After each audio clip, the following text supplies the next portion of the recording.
flight climb event occurred, and within the orange gradient here is where the third flight climb event occurred.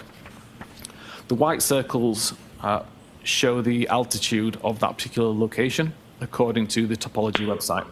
So again, we see that for the red gradient, there's an increase from 43 to 47 meters.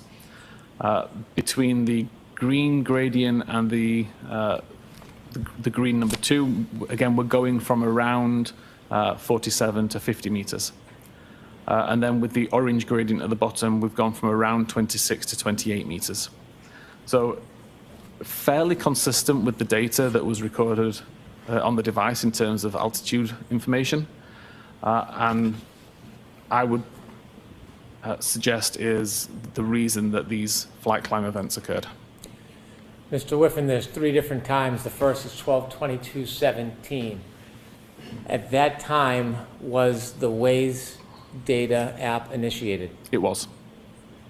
And did that indicate whether or not Mr. O'Keefe or his phone were traveling in a car at that time? It appeared to still be traveling in a car. At 12/22/32, was the Waze data initiated and active? It was, yes. And at that time, does the data indicate that Mr. O'Keefe's phone was in a vehicle and moving? It does. And you showed us a slide finally from 12/24/37 that the vehicle was still moving 1.4 miles per hour. Correct. And was the Waze data initiated and active at that time, 12/24/37? If I remember correctly, Waze had closed about 5 or 10 seconds earlier. Now, based on your study of the Waze information, the location information, the topography, and the healthcare data, do you have an opinion to a reasonable degree of scientific certainty whether the indication on the healthcare data reflecting errors, do you have an opinion whether or not that was registered as a result of a person holding a phone, walking upstairs, or for some other reason? Based on the location data, the health data, and the research that I did and the testing, I believe it is more likely that the device was in a vehicle traveling on a road going up an incline versus the location data being incorrect and the person being walking up physical stairs. Thank you.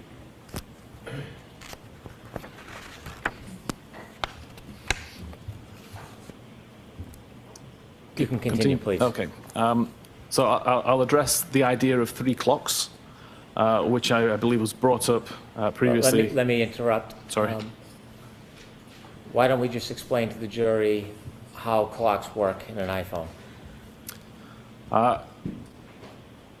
That is kind of covered in the next slide anyway. Okay. It may be worth just jumping ahead to that slide. Explain the idea of 3 clocks. Yes. Essentially, there is one clock on an iPhone. It's the clock that you see. It's shown in the top corner, and all activity is related to that particular time. So when you receive a text message, the time that's shown in the database is related to the time that you can see on the phone. When you do health activity, it's related to the time that you see in the top corner of the phone. Everything is related to that time. The difference is within the current PowerLog databases. It's a subset of files stored on iOS devices. They use what's called a monotonic clock, but it's not a clock that can actually be trusted to see when events occurred. It's the way that the device records time. It's essentially a counter that's just counting seconds since the device was reset, basically. And I'm sure most people can recall a time where you would set a clock on a digital device, come back to it 3 or 4 months later, and the clock's now not quite as accurate as it was when you left it. Time starts to drift. It might drift forward and be faster. It might drift slower and be further behind. That essentially happens with the monotonic clock as well.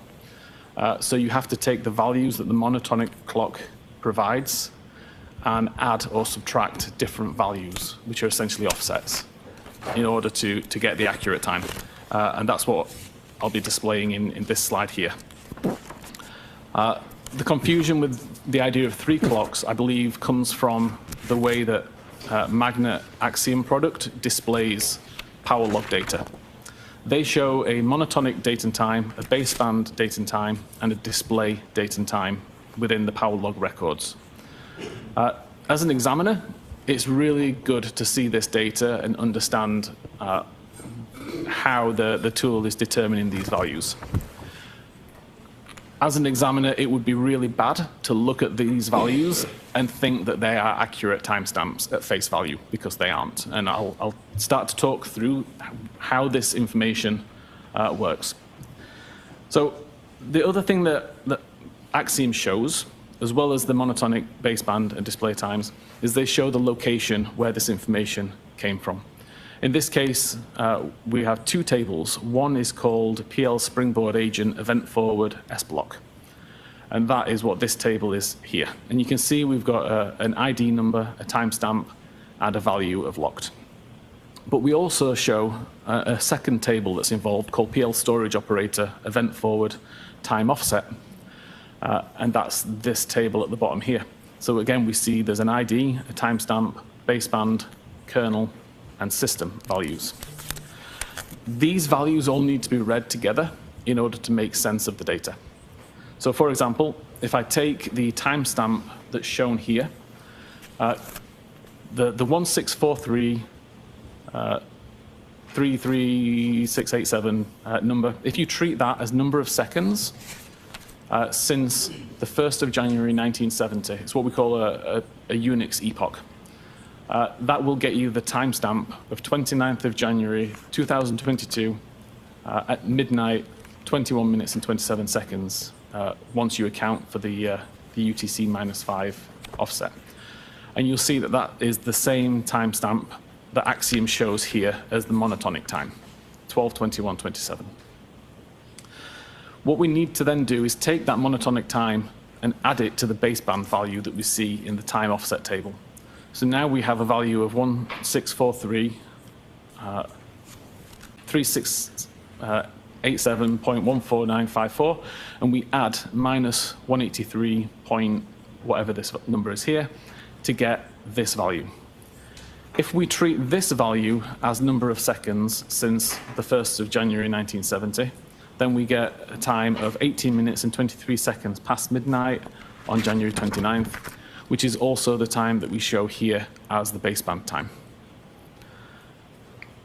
Finally, we can take the monotonic time and add the minus 181 seconds shown in the system to get this value, which equates to 18 minutes and 25 seconds past midnight on the 29th of January, which is the same as the display time up here.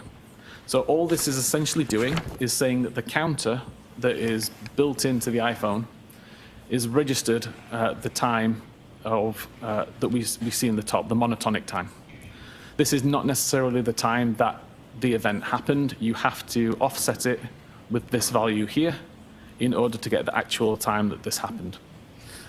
My own personal phone, when I was doing this testing, the time difference between the monotonic time and when something actually happened was over 2 weeks. There was a massive difference because my phone has been drifting so far since I originally bought and set up that phone. And again, when I was testing this, I can turn the flashlight on, turn the flashlight off. Both of those activities are recorded in the power log database.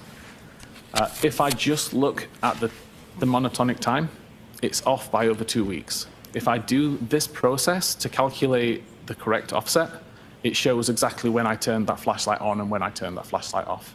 The calculation is imperative. Without the calculation, these timestamps are irrelevant. And all Axiom is doing here is they're showing you the values that they use in order to calculate the final value. It doesn't mean that you can take the monotonic timestamp and read anything into it. It's completely irrelevant on its own. Is it necessary to understand this process in order to ensure the integrity of the time that you're offering to the jury so you understand whether it's accurate or not? It would be if we were discussing power log data.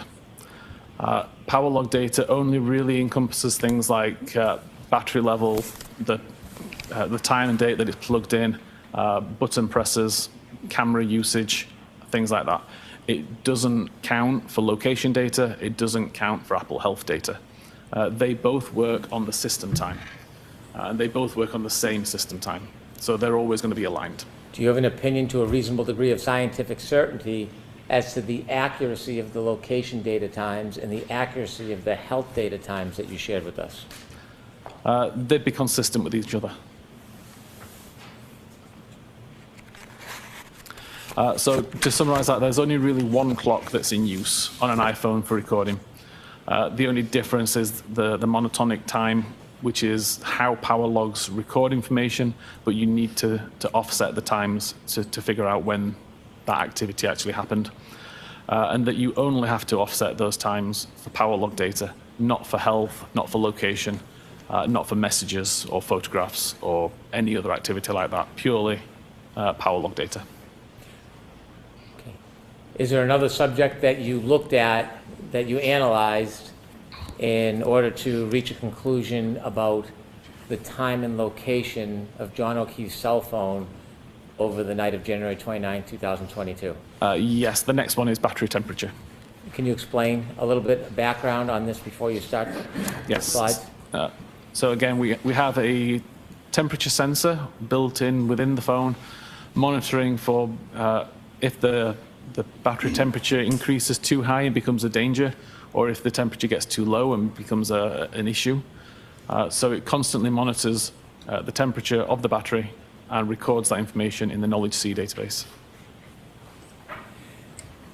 Did you look into the battery temperatures from before midnight and after midnight and do an analysis regarding the temperatures of that cell phone battery? I did, yes. Throughout the evening of the 28th of January and then the morning of the 29th. Mr. Whitman, that's going to be hard to read. Is there any way you can enlarge it? Apparently not like that. There we go. Thank you. So on the evening of the 28th, see an average temperature of around mid-80 degree Fahrenheit. I've got no understanding of where the device was at this time, whether it was in a pocket on a surface, whether it was in use or not. But I just wanted to get an average idea of temperatures of the device.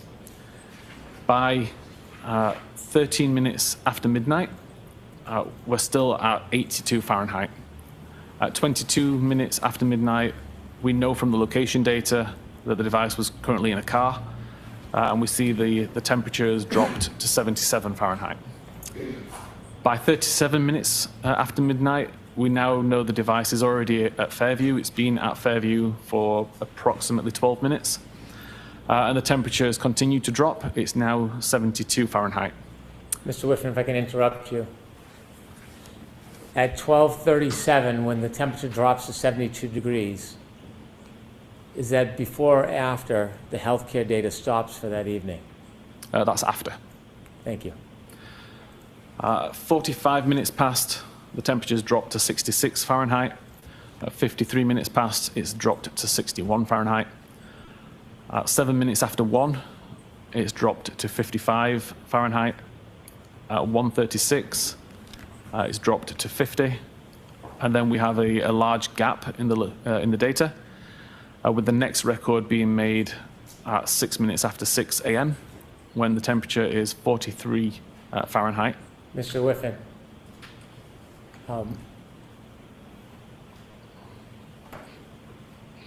if a phone has any protection or coverage, well, let me ask it this way. Do you know what, if anything, happened around 6:02, 6:03 to trigger that 6-degree drop in temperature? I don't know. Accurately, no. Okay. And then you're now at 6:14 and it's 37 degrees? Yeah, you're correct. This is the coldest temperature recorded. Do you know what, if anything, happened to that phone at 6:15:01? I don't know. Okay, please continue. And then, as of that point in time, from 6:35, we start to see an increase in temperature to 43 Fahrenheit. At 6:40, it's up to 50 Fahrenheit. At 6:48, up to 55 Fahrenheit. And at 6:56, up to 61 Fahrenheit. And then Also plotted this out onto a graph just for visualization. Again, we can see on the evening of the 28th, the temperature is relatively consistent. It starts to drop as we know the phone is traveling in a car. And by the time it arrives at Fairview, we only see it drop until 1:36 a.m. We see a relatively modest drop over the next few hours, but no records recorded. We see the final drop at 6:14, and then we see an increase. But there are no increases occur prior to 6:14 that would suggest that the phone went from a cold environment to a warm environment or had extensive usage. Between 1:36 a.m. and 6:06 a.m., is there any indication at any time that that battery temperature went up? No, there's no records related to battery temperature at all for that time. Thank you. Is there another area that you looked at for your conclusions in this case? Yes, I was looking at device usage. What is device usage? Information about when the user unlocks the phone, what applications they're using, what they're using the device for, and when they lock the phone again. Would device usage require an actual person to interact with the phone, or can it happen without user interaction? Everything that I was looking at was related to physical interaction and manipulation of the device by a user. Please continue. So the three sources of data that I used for this were Knowledge C, a database I mentioned earlier that logs lots of different activity, including device unlocks, device locks, applications that are on screen. The current power log, which I mentioned, which can track button presses. So specifically when the lock button is pressed and the times that I display have been offset appropriately. And unified logs, which is essentially a list of almost everything that's happening on that phone for a short amount of time. But it would be used, for example, if you had a problem with your device, took it back to Apple because it was crashing all the time, let's say, they could look at the unified logs and figure out, well, what's causing these crashes to occur. So really granular. We see that at 12 minutes and 52 seconds after midnight, the device is unlocked using biometric Face ID. The SMS application is on screen for about 5 seconds before it's closed, and then the user presses the lock button at the side of the device to lock the phone. At 13 minutes and 54 seconds, biometric Face ID is used again, and the SMS application is opened, and at 14 minutes and 29 seconds, the lock button is pressed again, causing the device to lock. 15 minutes and 46 seconds, the device is unlocked using Face ID. The SMS application is already on screen because that's the application that was on screen when the device was locked. And the device is locked again at 16:03. At 17 minutes and 59 seconds, the device is unlocked again using Face ID. The SMS application is still on screen from before. And at 18 minutes and 12 seconds, the lock button is pressed, causing the device to lock. At 18 minutes and 25 seconds, the device is unlocked using Face ID. The SMS application is already on screen from the previous usage. And at 18:31, the SMS application is closed. At 18:34, the phone application is opened by the user actively pressing on the phone icon on the home screen. At 18:36, they're now in a call, and this causes a different screen on the phone. And at 19:23, that phone call ends. At 19:29, the Waze application is opened by the user pressing on the icon on the home screen. And that's open for approximately 5 minutes, closing at 24 minutes and 26 seconds. 2 seconds later, at 24 minutes and 28 seconds, the device is locked by the user pressing the lock button on the side of the phone. At 24 minutes and 59 seconds, the device is unlocked using Face ID. The SMS application is opened using the icon on the home screen. And at 25 minutes and 9 seconds, the lock button is pressed by the user to lock the device. At 27 minutes and 45 seconds, the device is unlocked using Face ID. The SMS application is already on screen, and at 27 minutes and 50 seconds, the device is locked using the lock button. 29 minutes and 52 seconds, device is unlocked using Face ID. SMS application is already on screen from the previous usage, and at 29 minutes and 53 seconds, the lock button is pressed to lock the device. 32 minutes and 4 seconds, the device is unlocked using Face ID. SMS application is already on screen from the previous use, and at 32 minutes and 9 seconds, the lock button is pressed by the user. And that is the final interaction with the device. It's the final unlock of the device using Face ID, and it's the final logged button press on the device as well to lock the device. So the final interaction with John O'Keefe's cell phone that night? Correct, up until 6:15 a.m. In 12:32:09 was the last time before the phone moved again the next morning? Correct. Is there one more area that you engaged in analyzing to help reach your conclusions in this case? There is. During my time looking at the unified logs that were mentioned, I found a record that appeared like it could be interesting that was called Doppler.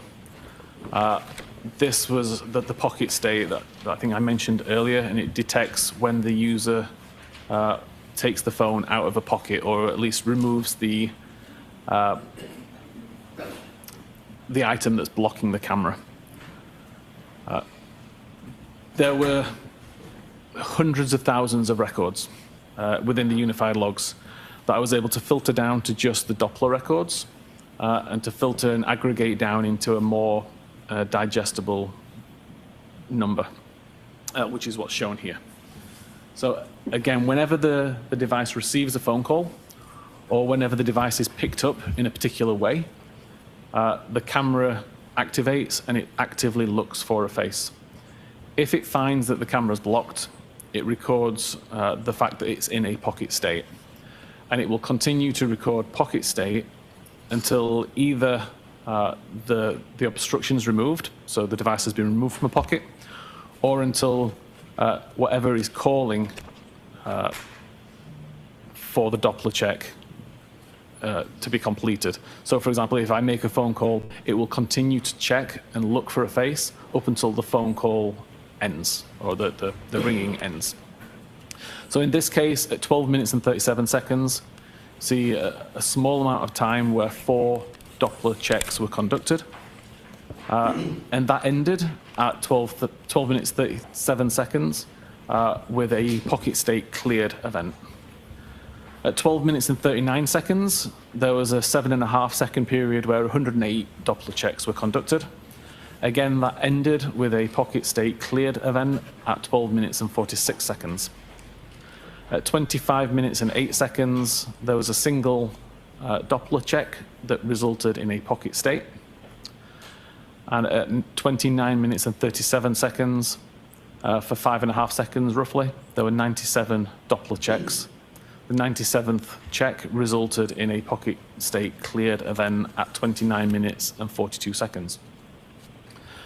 At 31 minutes and 52 seconds past midnight, there was an 11-second period where 155 Doppler checks were made. The 155th Doppler check resulted in a pocket cleared event at 32 minutes and 3 seconds. At 33 minutes and 14 seconds was the start of a 5-hour and 20-minute period where 26,500 Doppler checks were conducted.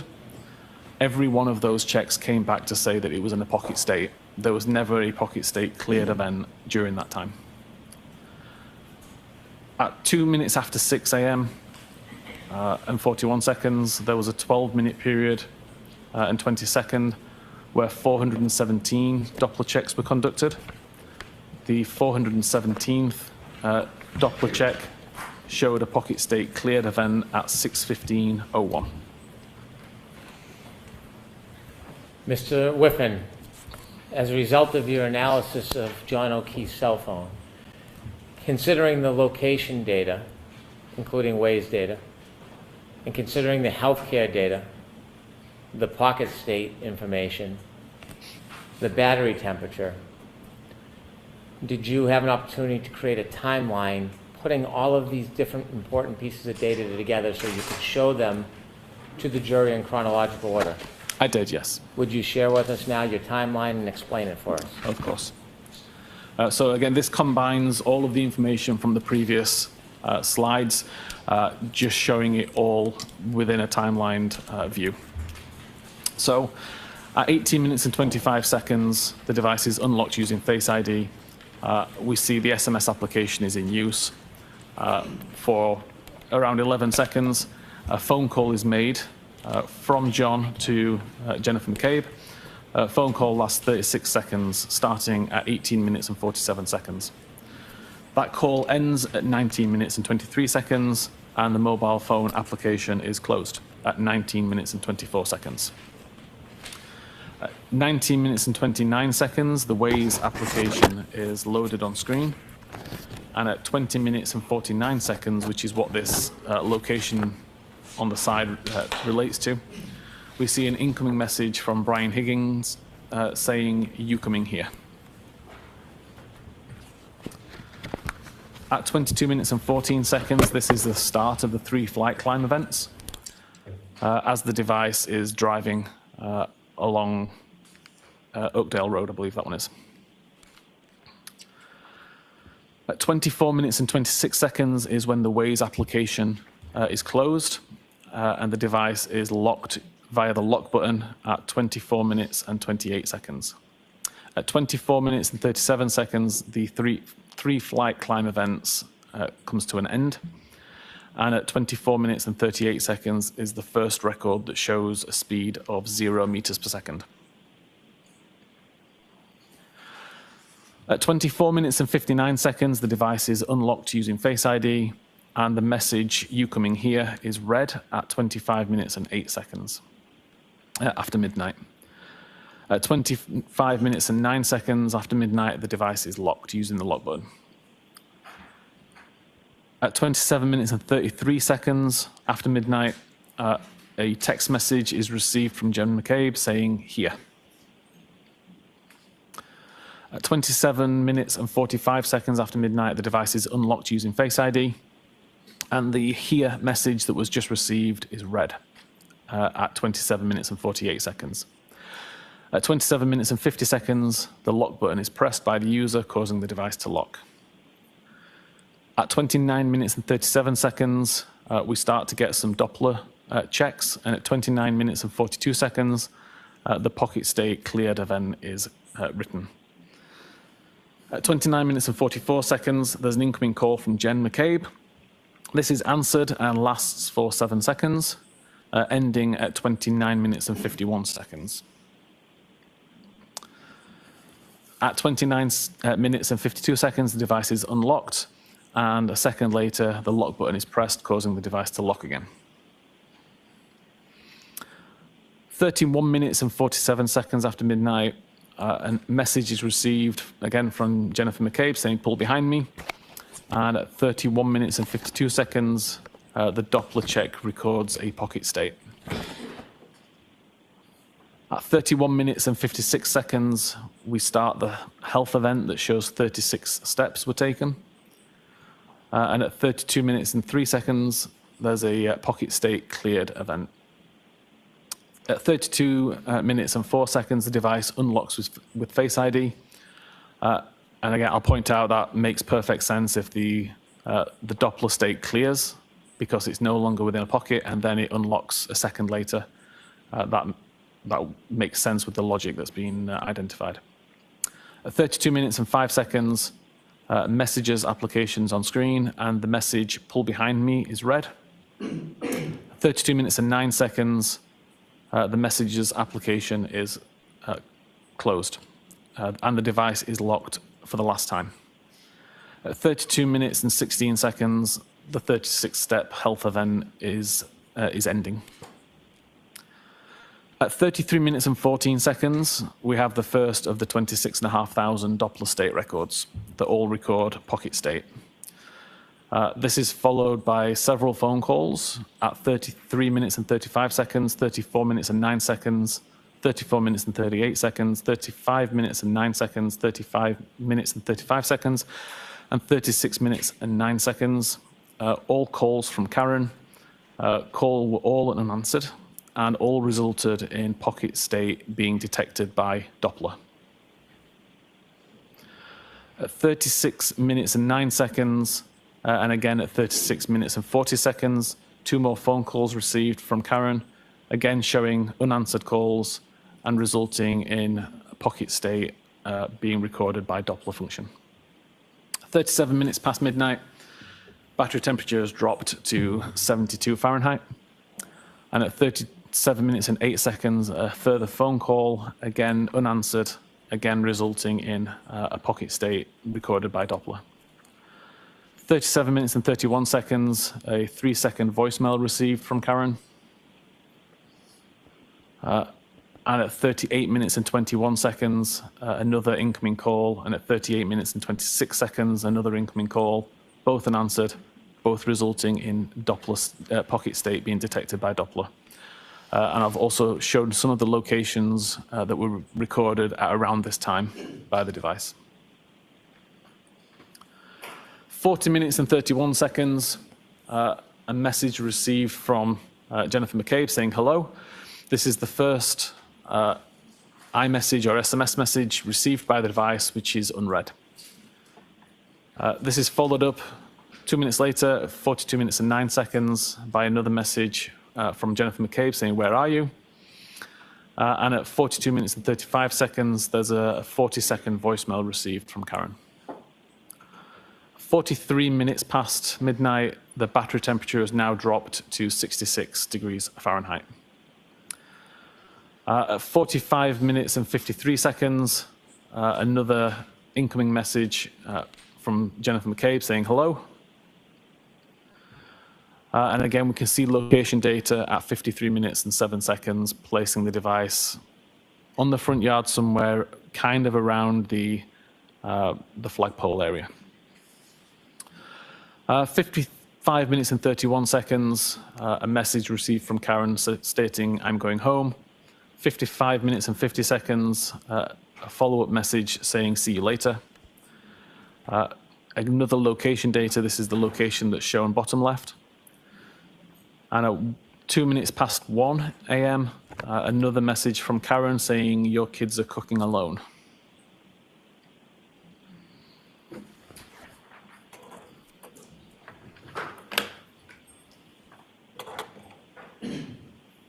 Mr. Whiffen, based on your analysis of John O'Keefe's cell phone, keeping in mind some of the data points you shared with us, that wave was initiated around 12:19, that the car reached the flagpole around 12:24:37, that the only health data during that later time near 12:30 was from 12:31:56 to 12:32:16, that the last interaction was at 12:32:09, followed by an overnight pocket state, an increased reduction in... Objection, Your Honor. So I need to hear the question first. including a increased reduction in the battery temperature. Do you have an opinion, to a reasonable degree of scientific certainty, that after that phone stopped in the car at the flagpole area of 34 Fairview, whether or not that cell phone remained near the flagpole the entire night until after 6 a.m. the next morning? Objection, Your Honor. I'm going to allow it. The location data that shows accurate tends to show around the flagpole area. There's no further health data other than 36 steps that were taken that suggest that it moved after 32 minutes and 16 seconds after midnight. The battery temperature data never indicates that the device went from a cold environment to a warm environment, which I would expect to see if the device went inside a building. And the Doppler state information suggests that the camera was blocked for at least the majority of the 5-hour period with no records showing that the camera was unblocked during that time, which would typically happen if you were to pick a camera up and move it around. Does that lead you to a conclusion to a reasonable degree of scientific certainty Yes. whether that phone remained in the flagpole area from around 12, 24, 33, So until the next morning at 6 a.m. or after? That's the my opinion. objection's sustained. Ask the question in a different form. Do you have an opinion where John O'Keefe's cell phone was from around 12:24:33 on the evening of January 29, 2022, through at least 6 a.m. and after that morning? Yes. Based on the totality of all of the information that we've described, my opinion is that the device never moved far away from the flagpole. I have no further questions. Thank you. All right. Mr. Lessie? May we approach Your Honor, please? Okay. Jurors, feel free to stand up.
Your Honor, if I may have a moment, please, to set up at the podium. Okay. Thank you.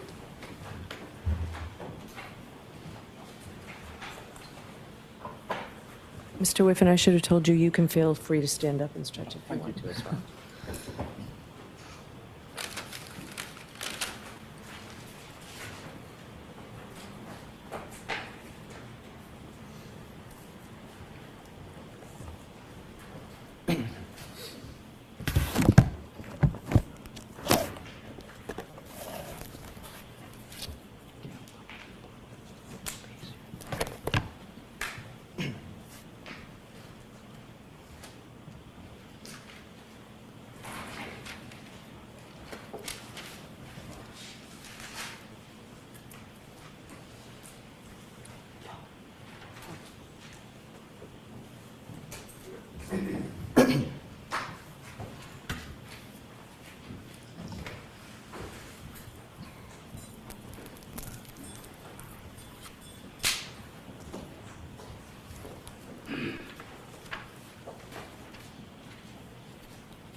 Thank you, Your Honor. May I proceed with the Yes. administrative matters? May I approach? Yes. Thank you. Your Honor, pursuant to a stipulation with the prosecution, I would like to mark and enter into evidence 3 documents. These are each portions of a March 2025 report prepared by Mr. Whiffen. The first one, So, yes, they can come into evidence. Right. They can come into evidence. There's a stipulation. So And we so- can mark it as the next exhibit. if we could, that's page 29 for the next exhibit. You want them marked separately? Separately, please. Exhibit 40.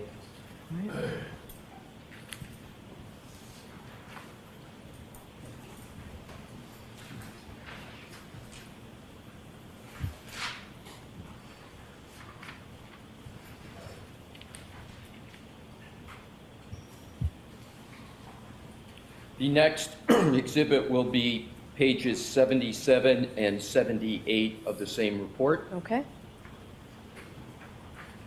Exhibit 41.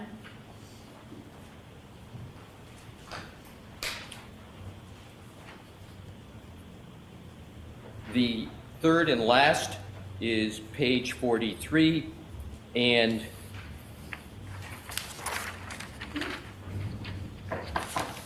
page 44. Exhibit 42. Okay, all set. Thank you, Your Honor.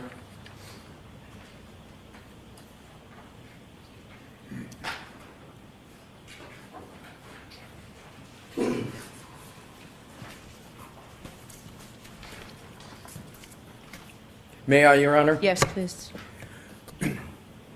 Good afternoon, Mr. Whiffen. I don't believe we've had the pleasure of meeting.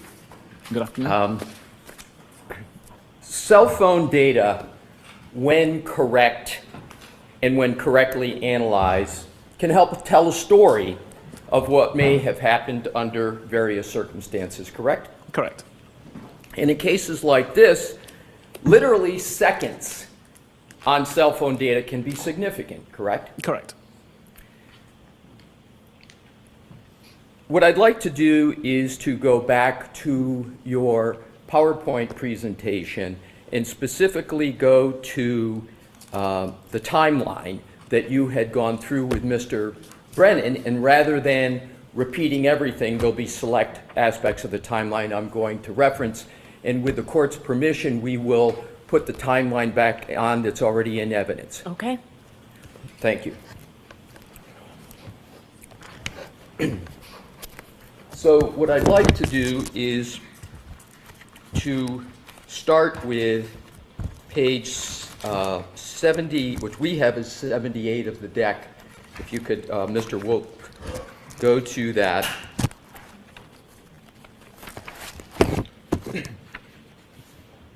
And what I'd like to do, if I could please, Mr. Whiffen, is draw your attention to the very last entry, which says at the bottom, location 122438, and it indicates description, first location record showing speed of 0.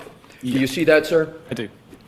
And this is the arrival of John O'Keefe's phone at 34 Fairview, correct? Correct. We could go to the next page, please. We have up at the top 12:24:59, about 21 seconds later after arrival.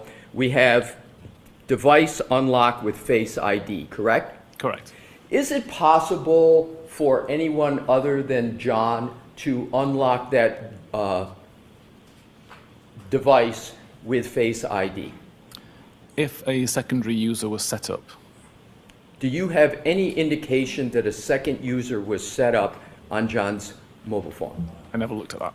I'm sorry, I never looked to see if a secondary user was set up. in terms of the next entry, 12:25:08, it says, read message, you coming here? With 3 question marks. What I'd like to do, because you did not note who that was from, but I want to go back a few slides so we can identify who that message was from. We could go back to 76, please, Mr. Wolf. Yes. So in the last line there, message reading left to right 12:20:49, it says message received from someone listed in context as Brian Higgins. Do you see that? Correct. So if we could go back to slide 80, excuse me, if we could go back to slide 79, that phone reading the message, you coming here, is reading the message from Brian Higgins, correct? Correct. But you didn't note that in the timeline that was from Brian Higgins, correct? No, I was just highlighting the fact that a message was read and that the contents of the message were you coming here. But you didn't note in this entry, when it was read by John, that that message was from Brian Higgins, correct? Correct. Now, the next entry, lock, again, I'm always going to be reading left to right unless otherwise indicated, sir, is a time of 12:25:09. And it says, device locked with lock button. Yes, You see that, sir? I do.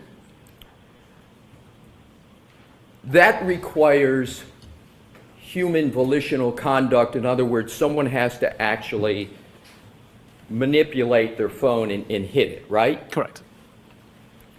Now, at this particular point, isn't it correct that in your report that you mentioned in your March 2025 report, that you had more of a description of what was happening at this time with the phone, namely, device bearing shifts to a westerly direction as location records also show the device moving west from the roadside towards the house. Isn't that what you had in your report? Yes, and that's covered in the location section of this report, the PowerPoint. So there is no statement in this timeline under any type where you had concluded that at this time the record showed that the device was moving west from the roadside towards the house, correct? The location latitude, longitude was moving westerly, but at the same time, the accuracy was increasing. So it didn't intrinsically prove that the device was moving.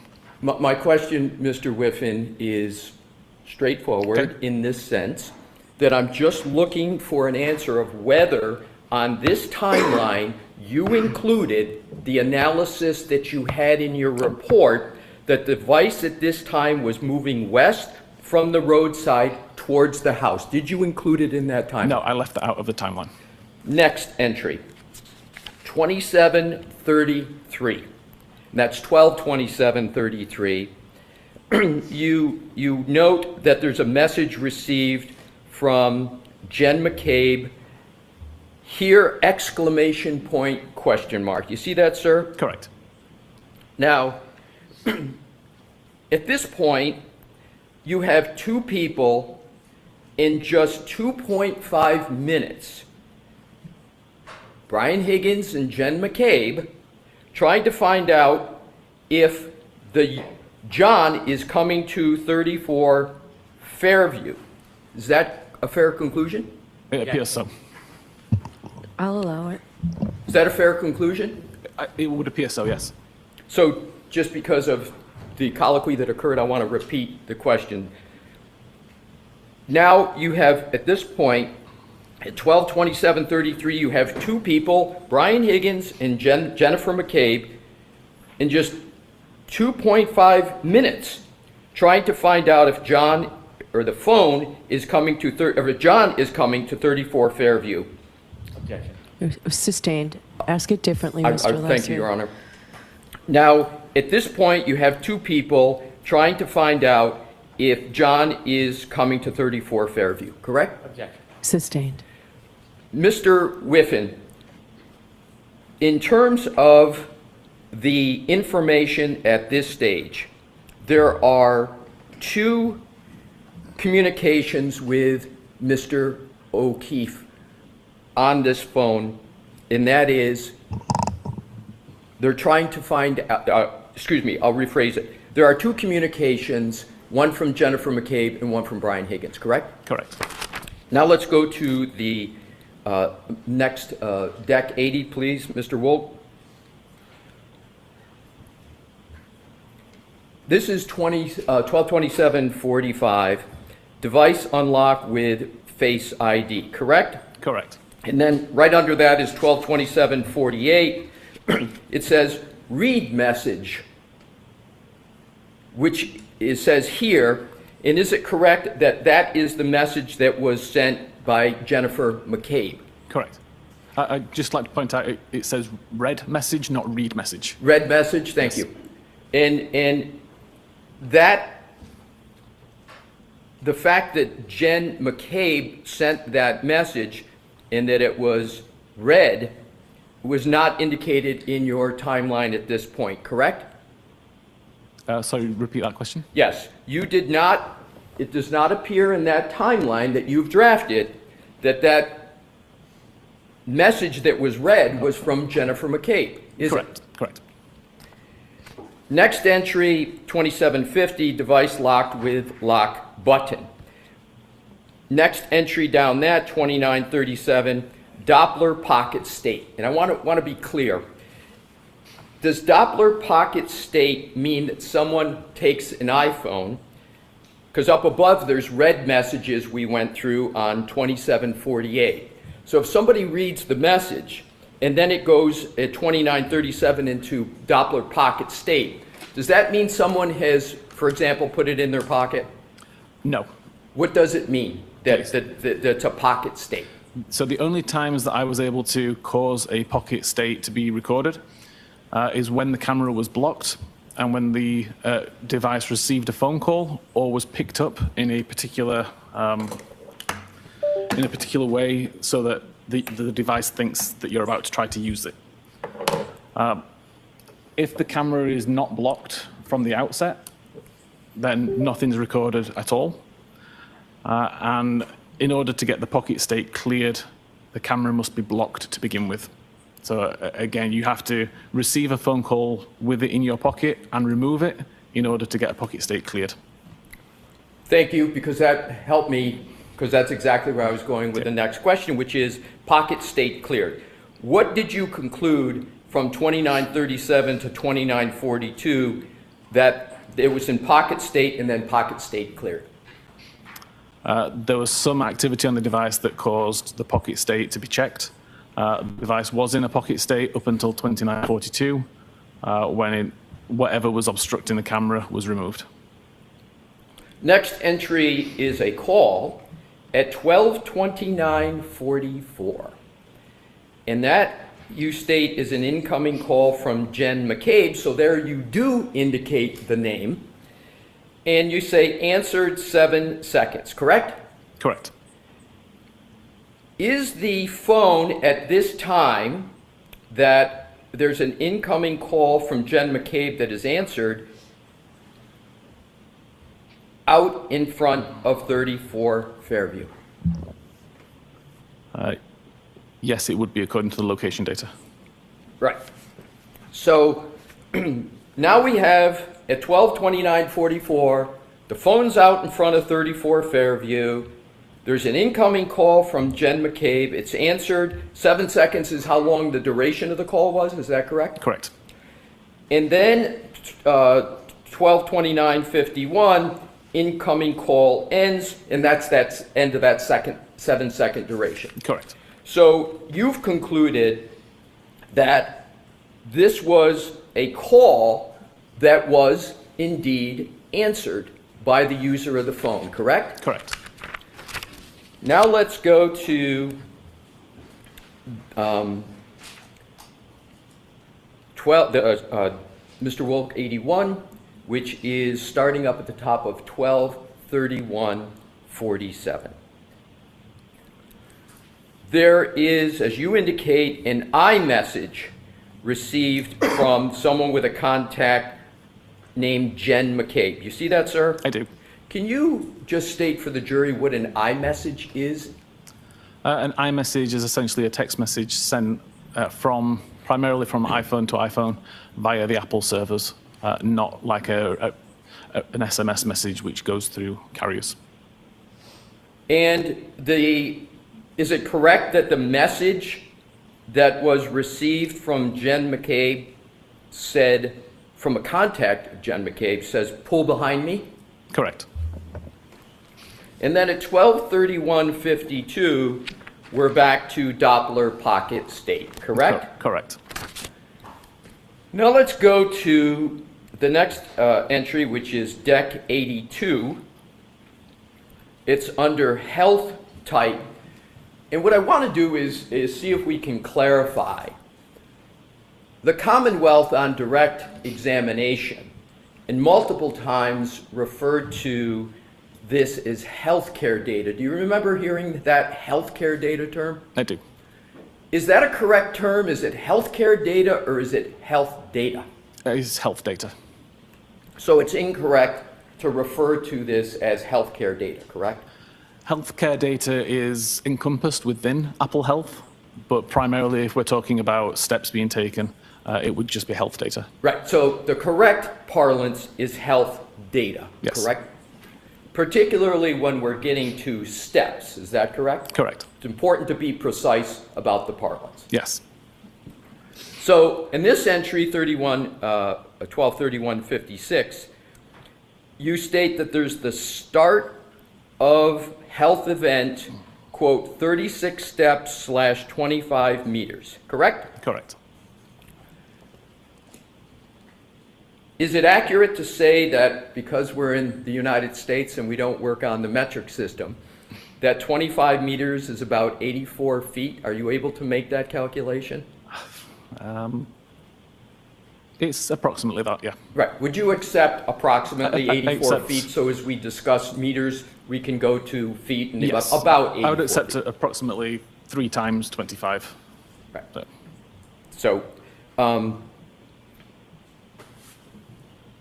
in your report of March 2025, isn't it correct that for this time, you stated that the device began moving for a period of 20 seconds, correct?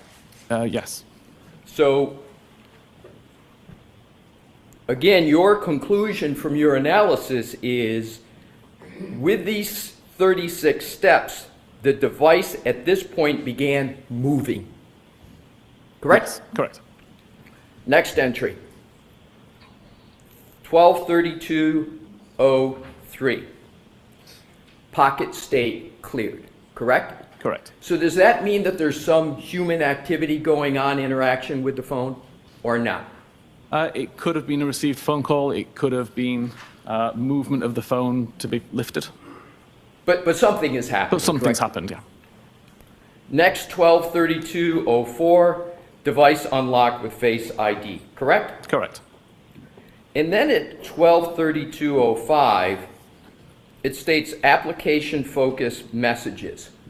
Yes. Can you clarify what that means in terms of what is happening with the phone for the jury? Yep.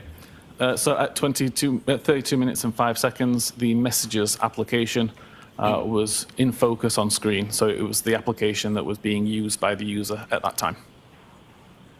Now, the next entry is message 123206, and it states red message, quote, pull behind me, close quote, correct? Correct. Now, you don't indicate who that message is from in your timeline, but that's the message that was sent by Jennifer McCabe at 123147, correct? Correct. Next entry is application lock at 123209, and you've got here end application focus, and then you state device lock with lock button for the last time, correct? Correct. So that's again pressing the side button on the iPhone that locks it. Correct. And that requires human conduct, human interaction with the phone, correct? Correct.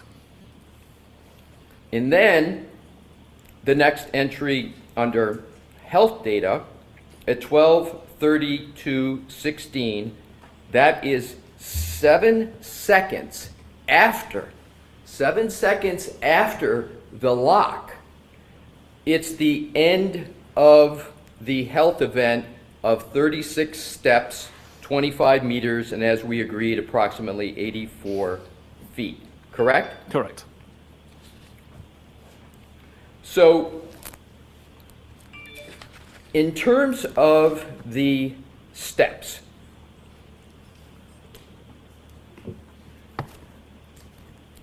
I want to turn to some further information with regard to your previous, the report that you mentioned on direct, which is the March 2025 report. Your Honor indicated a time for the break, and I'm going to go into a little bit of different area. Would you like me to keep All continuing? right, Mr. Leslie. Folks, we'll stop. Turn on the lights, please. Thank you. Mr. Wickham, we need you back here tomorrow morning. All right. Jurors, we're going to recess for the day. Please do not discuss this case with anyone. Don't do any independent research or investigation into the case. If you happen to see, hear, or read anything about the case, please disregard it and let us know. And please be very careful with your social media use. All right? We'll see you tomorrow morning. Mr. President, jury, ready to swing. Please leave your notebooks on the chair's podium. I'll see counsel at sidebar.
Rita?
You are unmuted.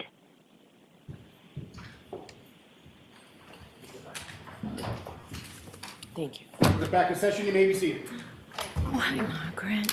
For the record, before the court is Commonwealth versus Karen Reed, 22 CR 117. The parties are present, the jury is not present. All right, thank you. All right, so we know that the Commonwealth has filed a few anyway, or repeated motions trying to get the defense to comply with reciprocal discovery regarding the ARCA witnesses. Previously, about a month or so ago, maybe longer, I found that there was a violation of the defendant's obligations for reciprocal discovery, and I found that it was deliberate. The Commonwealth filed additional motion, a motion to compel reciprocal discovery of the ARCA witnesses or to exclude their testimonies. Upon that, I believe, I issued an order last week for certain discovery to be provided and to be provided by ARCA. On the day of opening statements, it was clear to me that there was another violation of the defendant's rules, defendant's obligations under our rules of criminal procedure. And based on that, especially given what the defense has failed to deliver, I would not permit the defense from mentioning ARCA in their opening. So today we're going to have an evidentiary hearing on your motion, Mr. Brennan. So I expect that we will get through both witnesses by the end of today. If not, we'll have to have them back, but I expect we can get through them. So Mr. Brennan, who are we going with first? Dr. Wolf? Please. Okay.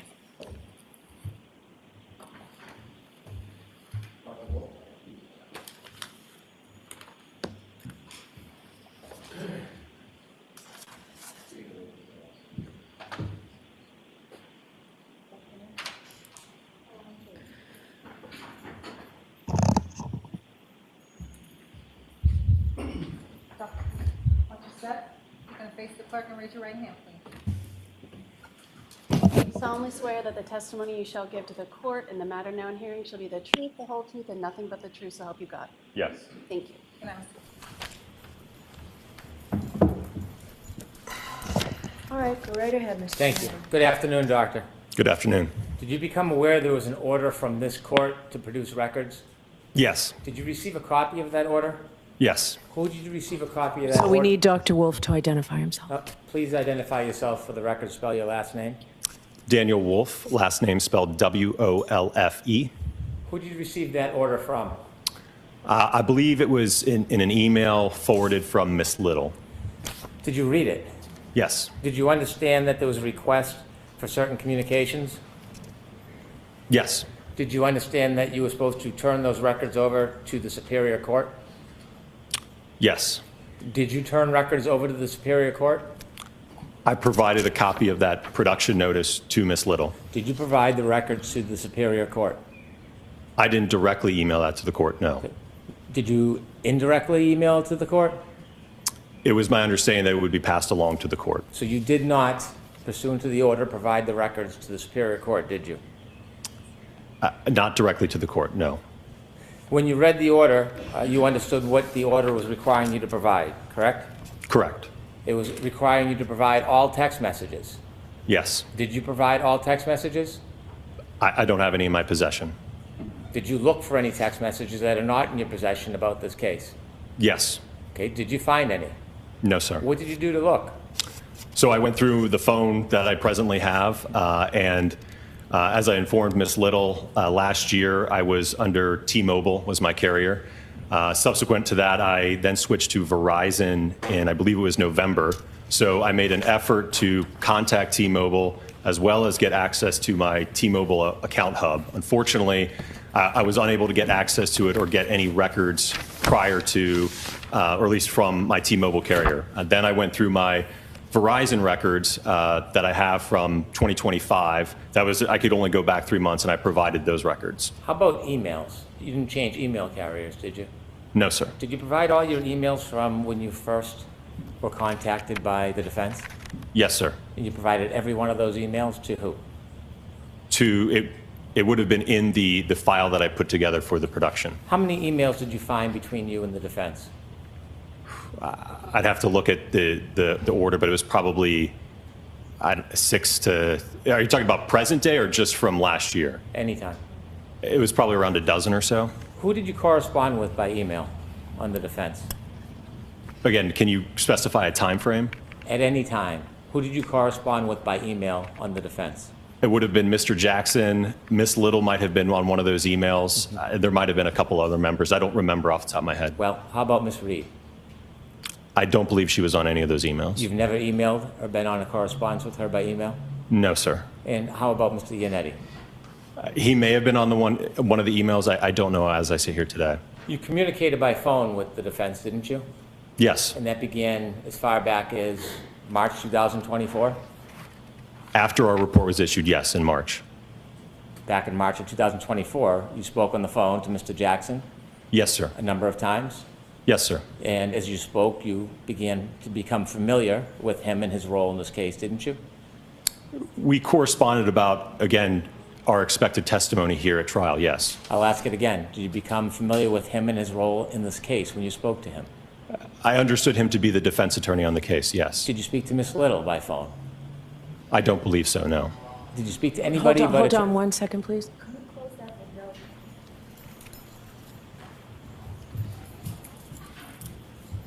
Thank you. Did you speak, pardon me, did you speak to anybody other than Mr. Jackson about this case before the first trial? I don't believe so, no. Did you speak to anybody since then on Yes. the defense team? Who? I believe Miss Little and Mr. Alessi. Okay, and how about Miss Reed? No, sir. Did you ever have any conversations that weren't on a regular telephone? You ever Zoom? Yes, we have had, I believe it was a Zoom or a Teams meeting. We've had a couple. When was that? That would have been more recently to go over some of the testing that we've done. Did you ever have any Zoom meetings before the first trial? No, sir. Did you have any group conferences before the first trial?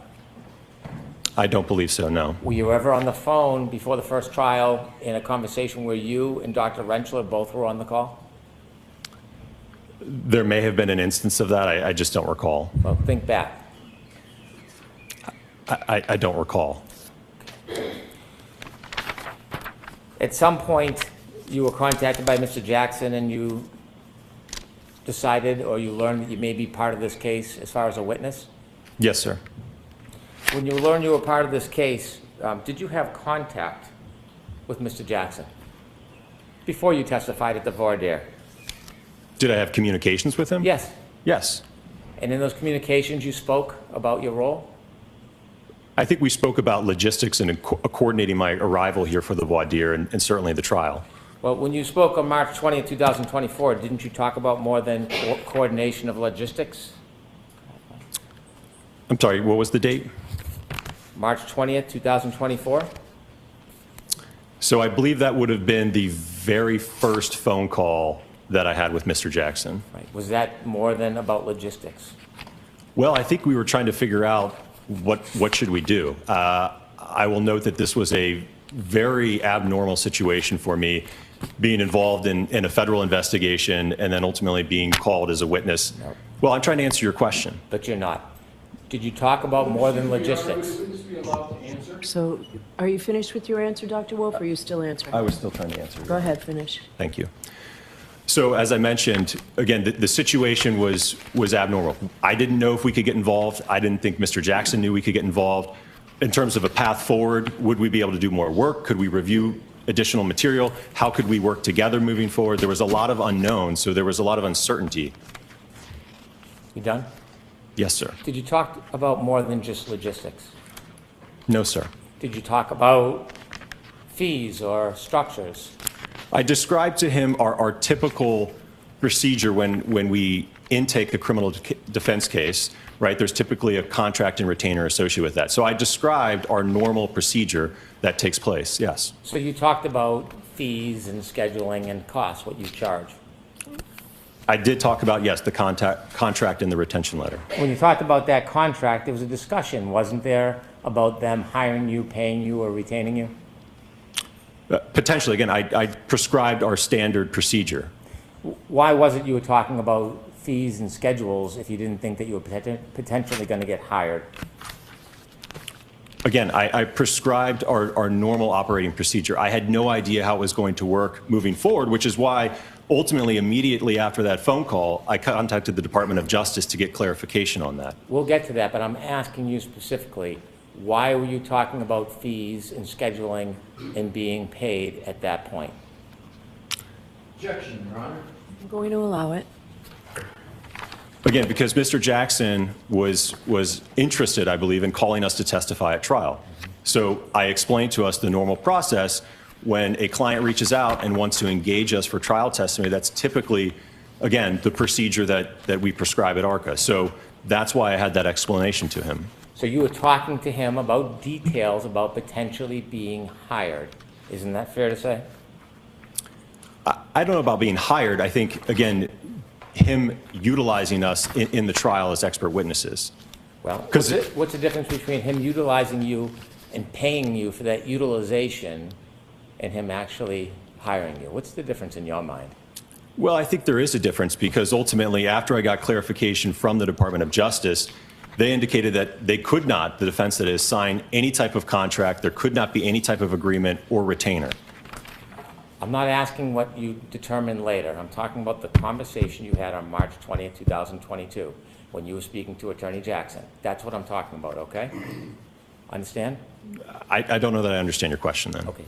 When you had a conversation on March 20th, 2022 with Attorney Jackson, you discussed potentially being hired, paid, compensated by Attorney Jackson or the defense for this case, didn't you? We did, like I said, I did explain to him our typical operating procedure when a client reaches out for trial testimony. I went over that with him, yes. I'm not talking about a client, I'm talking about this client. Did you talk about them potentially hiring or retaining you for work in this case? That's the question I'm asking you on March 20th, 2022, not the 22nd, not the 24th. March 20th, 2024. 2024, did you speak to Attorney Jackson about them potentially retaining or hiring you for this case? I spoke to him like I speak to any other client that would be interested in calling us as a witness. Okay. And so after you spoke to them, you spoke to representatives of the United States Attorney's Office, and you wrote an email back saying that you were going to put the conversation on hold. Is that fair to say? Correct, until I got clarification from them. And at some point it was on hold, right? At some point it resumed. Yes. When was that? That would have been towards, I believe, the end of April. The end of April. How was this relationship resumed? What was the contact, the conversation between you and anybody on the defense that resumed that relationship? I think that I reached out to Mr. Jackson. Like I said, I think it looks like about a month had passed, and I had let him know that I had spoken to the DOJ and got clarification on moving forward. Okay. So in April of 2024, you reached out to the defense and said that you had permission or a green light to move forward in the relationship with the defense in this case. I had clarification from the Department of Justice, yes. And that clarification allowed you then to work with the defense on this case. Not work with, we could be called on the defense's behalf to testify. And for that matter, the Commonwealth could have also contacted us and utilized us at trial as well, if they should please. So when did you become an advocate for the defense? Sustained. Do you feel like you're an advocate for the defense? No, sir. Are you sure about that? Sir, I'm on the science and the analysis that I've done. That's the side that I'm on. You sure are. Because after that 424 call letting them know that the United States Attorney's Office gave permission for you to be called as a witness, you called them again that day, didn't you? Or they called you on the main line? We may have exchanged a couple calls that day, yes. Well, you did exchange a couple calls that day because we have at least some records. And when you called later that day after telling them that you had permission they could use you as witnesses, what did you talk about? Do you have the records that I could take a look at just so I could see what you're referring to? Do you remember having calls after you called Attorney Jackson and said you had the green light from the U.S. Attorney's Office? Do you remember having further calls that day? I think we had a couple brief conversations, yes. Okay. When you think about it, do you remember them, or are you just saying you think but you don't know? I don't remember. I remember that there was one conversation, I believe in early May, that I had with Mr. Jackson, in which we engaged in a conversation where I gave him more information about my background, who ARCA was as a whole. I think we even got to talk a little bit about my family, my 4 kids and things of that nature, but it was a call about background and qualifications. We're still back in April. You're moving ahead to May when you first started billing. I want to talk about back in April. Do you remember having conversations on April 24th with Mr. Jackson? Do you remember that? I'm going to allow that. I remember that there were conversations, yes. Specifically what they were to. I remember, I think they were brief, but I don't remember the specifics of them, no. Well, in the brief conversation, what do you briefly remember about that brief conversation, Doctor? Well, as I mentioned, I think I had finally received clarification from the DOJ, so I think I was letting him know that I had received that clarification. Well, sir, you said that that was the first call. There were more than one call. There was then 2 calls to the main line. What did you discuss with him during those calls? Well, to be honest with you, the call to the ARCA main line, I don't even know if I spoke with him. That's just to the main line, not to me directly. So he could have spoken to a receptionist who then tried to get a hold of me, right? So I don't know if that specific call to the main line was to me or someone else at ARCA. Well, this is a new relationship, right? You were working on a contract with the federal government. You have only spoken to Mr. Jackson, according to you, twice. You don't remember the early conversations with them and what they were about? I'm sorry, are we talking about now at the end of April Yeah, still? we're still talking at April. April 24, 2024. Yeah, as I just discussed with you, from what I recall, it was relaying to him the clarification that I got from the Department of Justice. Right, but that doesn't take more than one call, does it? I don't know. He may have been in court. There might have been some phone tag. I don't know, sir. Well, there was a 9-minute call on April 24th, and then there's 2 calls to the ARCA main line, 3 minutes and 2 minutes. Do you remember any of those calls? Again, when you say 3 minutes and 2 minutes, that makes it sound like, in all likelihood, he contacted the ARCA main line, got a hold of a receptionist or my project manager, and couldn't get a hold of me. Are you just making that up, or that's what happened? Sir, that is my best guess. I don't recall from a year ago. We're not asking you to guess, I'm asking for your testimony. That's what I recall, sir. Do you recall him calling a secretary on the main line? That's what you recall? He very well could have. I just don't know, sir. But you're making a representation that you recall him using a secretary in the main line. I'm asking what you actually did and actually said.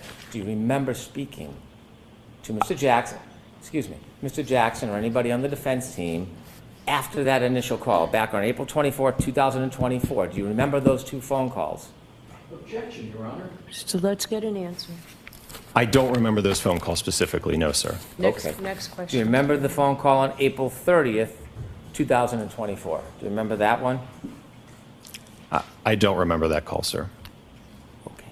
Do you remember the call on May 1st, 2024? I don't have the records in front of me, but was that a longer call by any chance? It was 40 minutes long. Okay. Yep. So then, yes, as I just described earlier, that would have been the call in which I went over with Mr. Jackson a little bit more about ARCA, my background, my education, qualification, the kind of casework that I do, things of that nature. And did you discuss issues regarding this case? No, sir. So during the 40 minutes you spoke, you never discussed any of your findings that had already been made? No, sir. You had never discussed any of your testing in this case during that 40-minute conversation? No, sir. And it was all laid out in the report that was issued in I February. understand the report. I'm asking you, did you have any conversations about it with the defense? No, sir. So in that 40-minute conversation, you talked about your family, your pastimes, ARCA, but never ever talked about this case? Objection, Your Honor. I'm going to allow it. Correct. You billed for that time, didn't you? I believe that I kept track of that time, yes. Okay. When you kept track of the time, did you submit that time and ultimately get money for that time? Again, I routinely keep track of my time when I'm working on a project. So yes, that time was kept track. That's not what I'm asking you. Ultimately, that time that you kept track of, did you then submit it and get paid and compensated for that time? That's what I'm asking you. Well, first off, I'm a salaried employee, so I don't get direct compensation when an invoice goes out. That old invoice, when it's sent, ultimately comes back to ARCA. That doesn't come back to Dan Wolf. Okay. So in order to get paid for that, you would have had to submit that time through ARCA to then forward it, wouldn't you? Objection, Your Honor. Going to allow it. Is that true? Yes. I keep track of my time so that my boss knows what I'm doing. Yes. Okay. Your Honor, can we approach, please? Who asked me that? Me, Your Honor. Yes. Come on over.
Doctor, again, to focus you, we're on May 1st, 2024. May 1st, 2024, you had a conversation with Attorney Jackson. Correct. And at some point, did you submit the time you spent and forwarded it so that that could be billed? Yes, and I will note that all of that time was actually tracked under the same project number that the work that was done for the Department of Justice was under. So at the time you had that conversation, you were keeping track of hours, correct?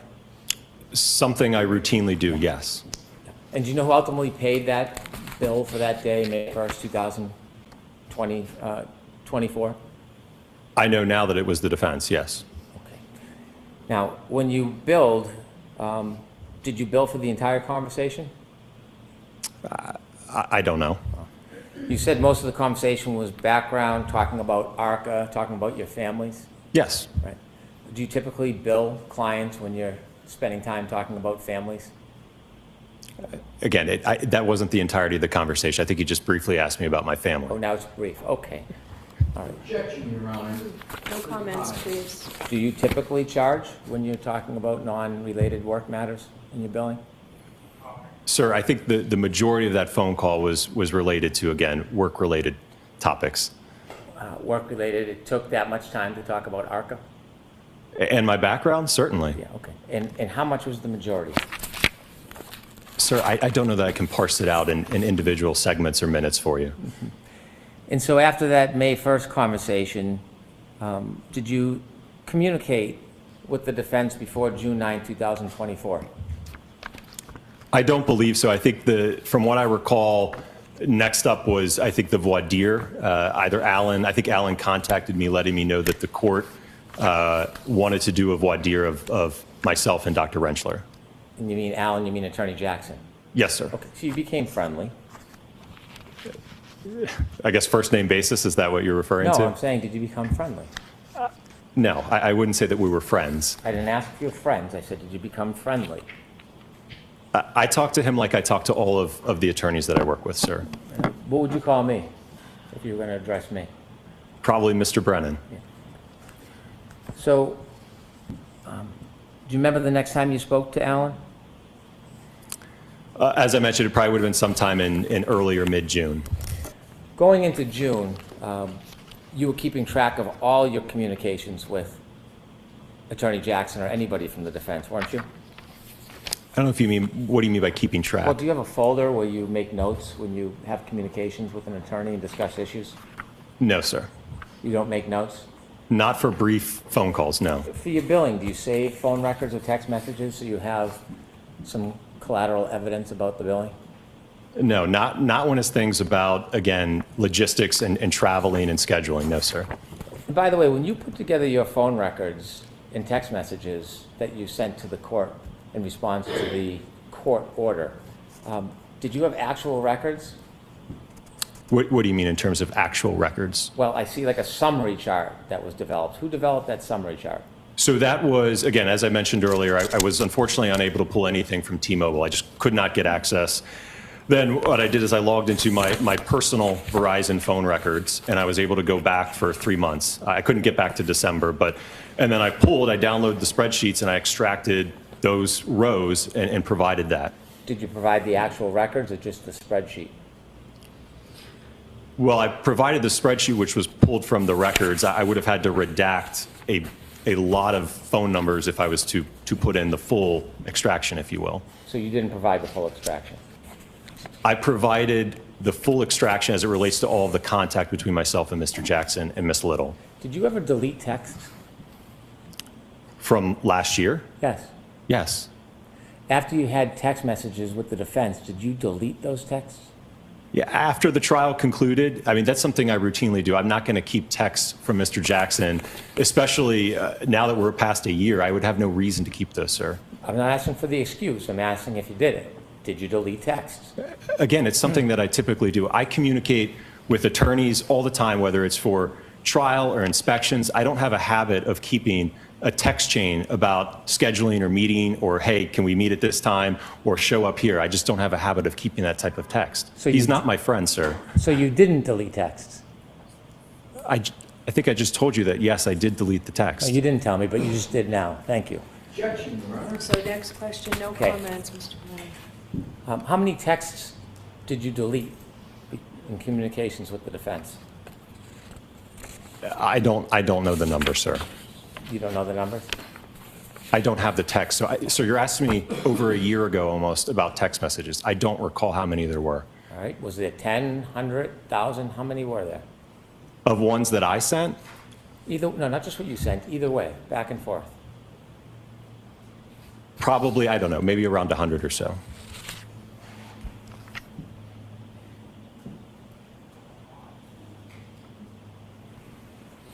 And when did you delete those over 100 texts between you and the defense? As I mentioned, I think the last text that I remember was Mr. Jackson texting me, just thanking me for my time coming up here after the trial. Again, that was at the end of June. And then I didn't hear from him. And at some point, I don't know specifically when, it would have been last year, but I deleted those texts. There was no reason for me to keep those, sir. Do you remember about when you made the affirmative intentional effort to delete around 100 text messages between you and the defense? It would have been sometime after the trial, probably before I got my new phone in November, but it would have been probably in the month or two after the trial, sir. Where were you when you were deleting these texts? Were you at your office, at home? Do you remember sitting down and deciding intentionally you were going to delete over 100 texts? Where did that decision happen? I have no idea, sir. You can't remember deleting over 100 texts where you Sir, were? I just said I delete text routinely.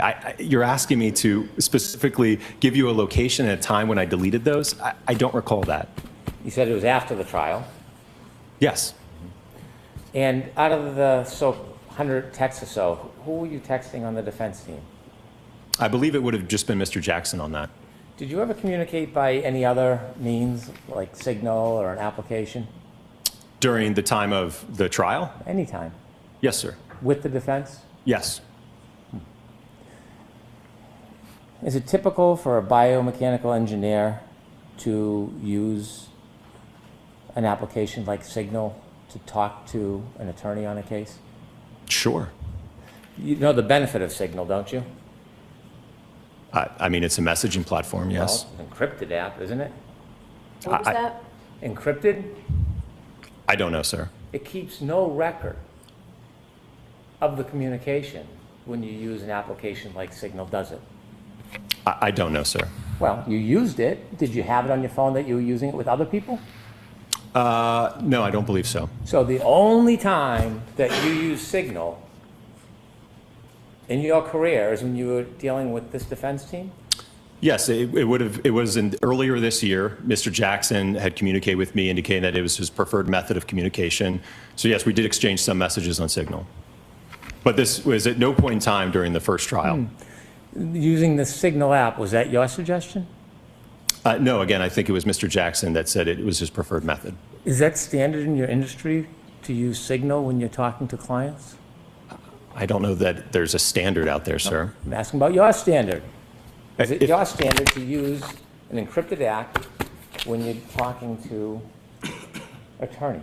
If the client has that preference, I don't have a problem with it, sir. How many times have you done it other than this defense team? Again, as I just mentioned, it was the first time. How many conversations did you think you had with the defense team by Signal? Again, it would have been just Mr. Jackson.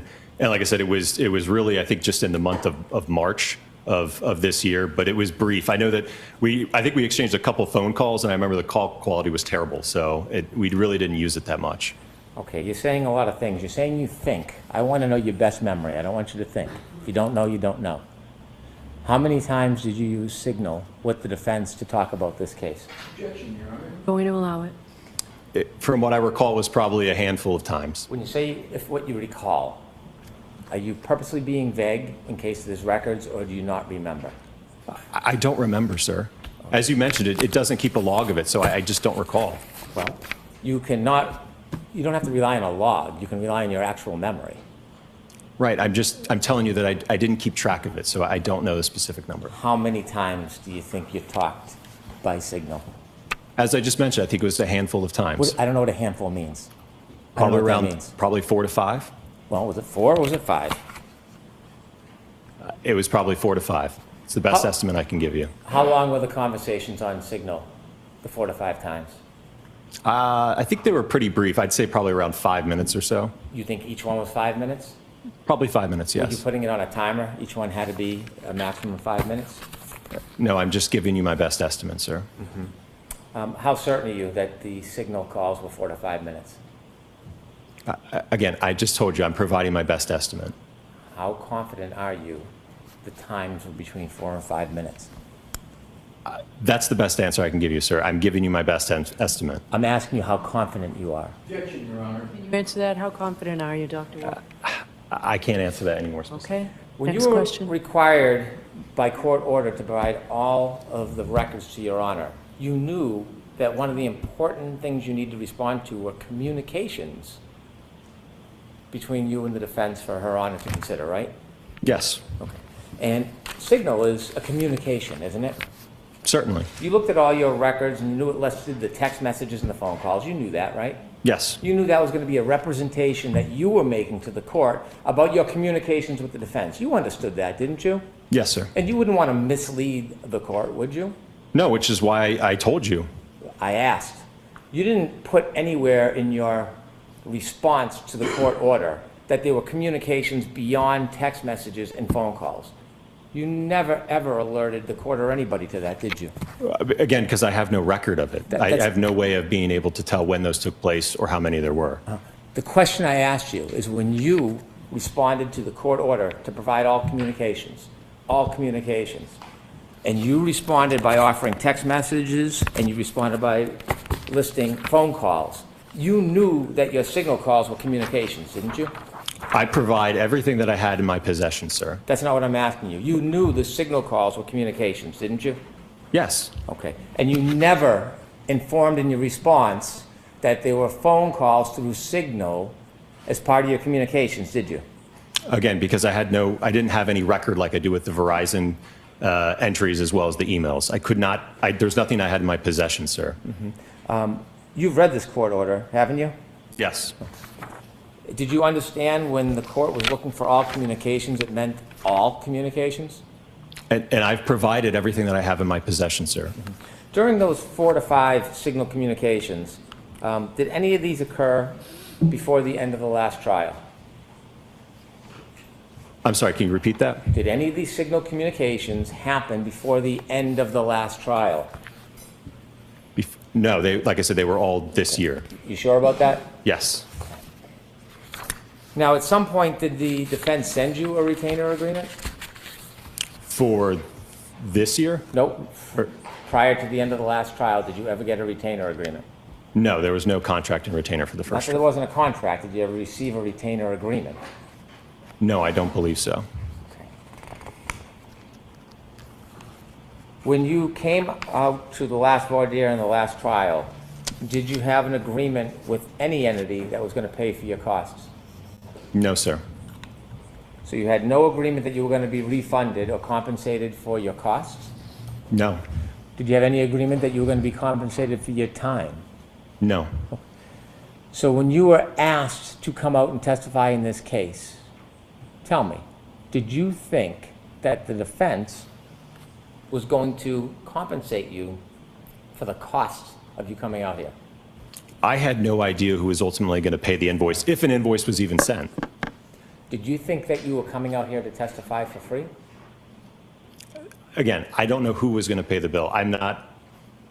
That's not what I'm asking you. I want to know, after having these conversations with the defense, and they asked you to come out here, did you expect to be compensated for your time?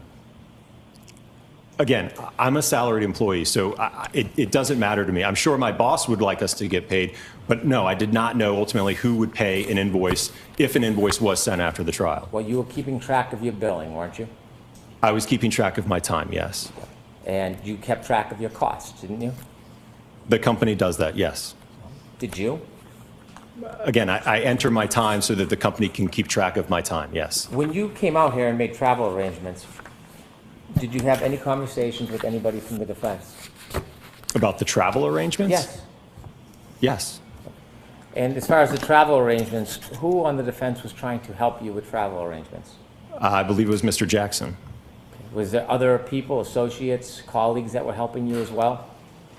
None that I had direct communication with. I don't know if he communicated with others after that. Was there a person named Kat? You ever hear that name before? I believe that, yeah, she may have escorted me into the courtroom, I think. Well, you don't believe, because that's a pretty particular name. So when you use words like you believe, you know. You know. So, did you meet a person by the name of Kat? I'll allow it. I think when I arrived here, yes. Well, without qualification, the simple question is, you've met Kat, haven't you? I think I met her, it was either at the voir dire day or the trial day, yes. Now, does Kat work for the defense? I have no idea who she is. Well, how did you know who she was? How was the introduction? How did that go down? I just mentioned, I think she escorted me here to the courtroom. Escorted you from where?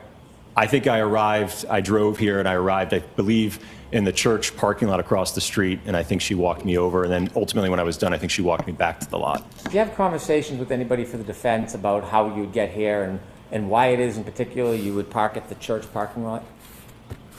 Because I had no idea where to go. But who told you where to go? Like I mentioned, I communicated with Mr. Jackson, who provided that information to me. Okay. And did you have any significance about the church parking lot? Did that mean anything to you?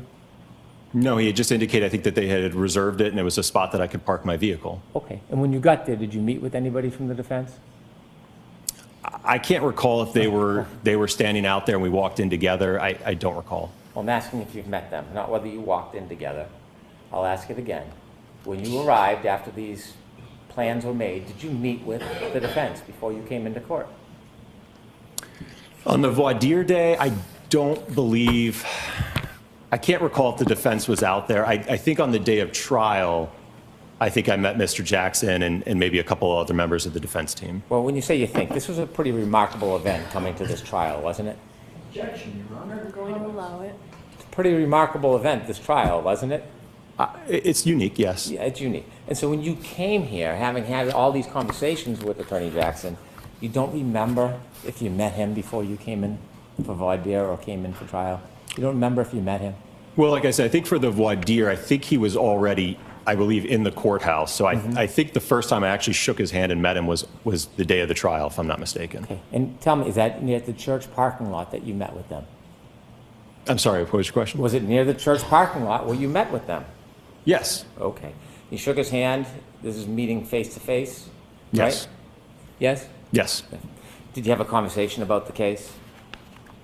I don't believe so, no. When you say you don't believe so, do you think you had a conversation about the case? At that point in time, no. I was getting ready to take the stand, so I don't think we had a conversation about it. You were speaking to the defense or Attorney Jackson on June 10th, 2024. That was before your voir dire testimony, correct? I believe so, yes. And do you remember what those conversations were about? I presume it was about the logistics of when we were needed. And then I know that ultimately I served as kind of the primary point of contact where I think Alan would reach out to me. He would give me some information about the scheduling and kind of when we would be needed. Then I would check in with Dr. Rentschler, and then I would get back to Mr. Jackson. So there was kind of that channel of communication to try to figure out when we were to arrive and where we were supposed to go. You're not saying that all your conversations with Alan were just logistics, were you? I believe for the most part, yes. So it took hundreds of texts, 100 texts for logistics? Absolutely. And I could certainly go into the day before my trial testimony, which was a very extensive travel day where I don't even think I left the Philadelphia airport. We're going to get there, but there's a lot more Okay. communications before we get even close to that. Okay. Do you remember on June 10th having conversations with Attorney Jackson? I do remember that there was conversations, Okay. yes. Now, June 10th is 8 days before your testimony. Did you ever talk about an outline of your testimony or what your testimony would be? No, sir. Okay. You ultimately have more conversations on June 16th. Do you remember those conversations on June 16th? Not specifically, no. You don't remember them specifically? Do you remember whether or not you talked about the case with Attorney Jackson on June 16th? We did not talk about the case, no. Did you ever email with Attorney Jackson around that time? In June 10th? Before your voir dire? I don't believe so, no. Okay. So everything from your mind was just logistics at that point? Yes, sir. Okay. And then you came in for June 17th? I believe the voir dire was the 18th. Okay. Do you remember having phone calls on the 18th with Attorney Jackson? The day of the voir dire? Yes. I could have to let him know that I arrived. So you check in with the client, tell them you're on their way, even though you're not going to meet them? To let them know that I'm coming to court? Okay. And so when you testified in the voir dire, then did you have further conversations with Attorney Jackson? After the voir dire? Yeah. Yes. And did you talk about the case? No, sir. You had to testify, or you came and you testified on the 24th? That sounds right. You had a number of phone calls before the 24th. You had a series of phone calls on the 17th, 2 on the 18th, 2 on the 19th. Do you know what any of those were about? I think it was about the logistics of arriving here, because I know that I was going to, as opposed to driving, I know I was going to fly in this time. Okay, how about the 21st and 23rd? There's a call on the 21st and 2 on the 23rd. Did you talk about the case? No. And so when you came into trial to testify, you were just relying on the opinions you had already provided in the past? That were written in the February 12th report Yeah. of 2024? Yeah. Yes. And you had not talked about the case with Attorney Jackson or any member of this team? No, it was all in the report, and that's ultimately what I testified exactly to at the time of trial in the voir dire, sir. And you did not talk to Attorney Jackson or anybody else about the case? No, sir. May I approach? Yes.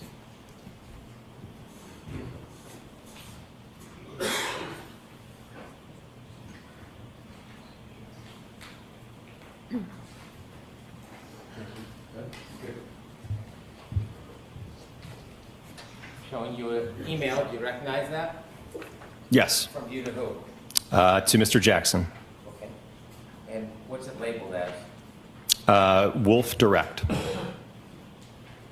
And that's before you testified on trial 24. It's at 6 p.m. the night before I testified, yes. So it's before you testified? Yes. Okay. Let me show you this document. Do you recognize that one? Yes. What's that? That is the attachment to the email. Okay. You recognize reading that? Yes. Do you recognize discussing the case before you testified on June 24, 2024? I never discussed this with him. This is something that I sent to him, that I did on my own, and that I sent to him. But he never asked this of me, and we never discussed it. So you sent him what you thought would be the best questions and answers for him to ask you when you testified? So this is something I routinely do when I work with attorneys, okay? I prepare this on my own to prep myself and prepare for trial. Can I get that, please? There's an email with a document I'd like to attach this as an exhibit. Okay. Exhibit 1. 1.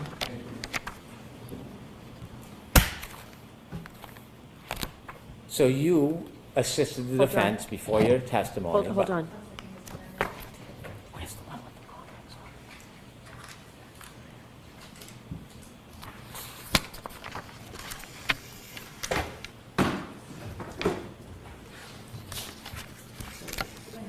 Thank you. So you assisted the defense in anticipation of your testimony by sharing with them the questions and answers you thought would be most helpful. Again, as I mentioned, this is something that I do internally to prepare. I sent that to him the evening before I testified at 6 p.m. I presume that he already had his direct examination done at that point. So I sent that to him, yes. That's a lot of answers other than the one for my question. The one for my question is... Hold the comments, please.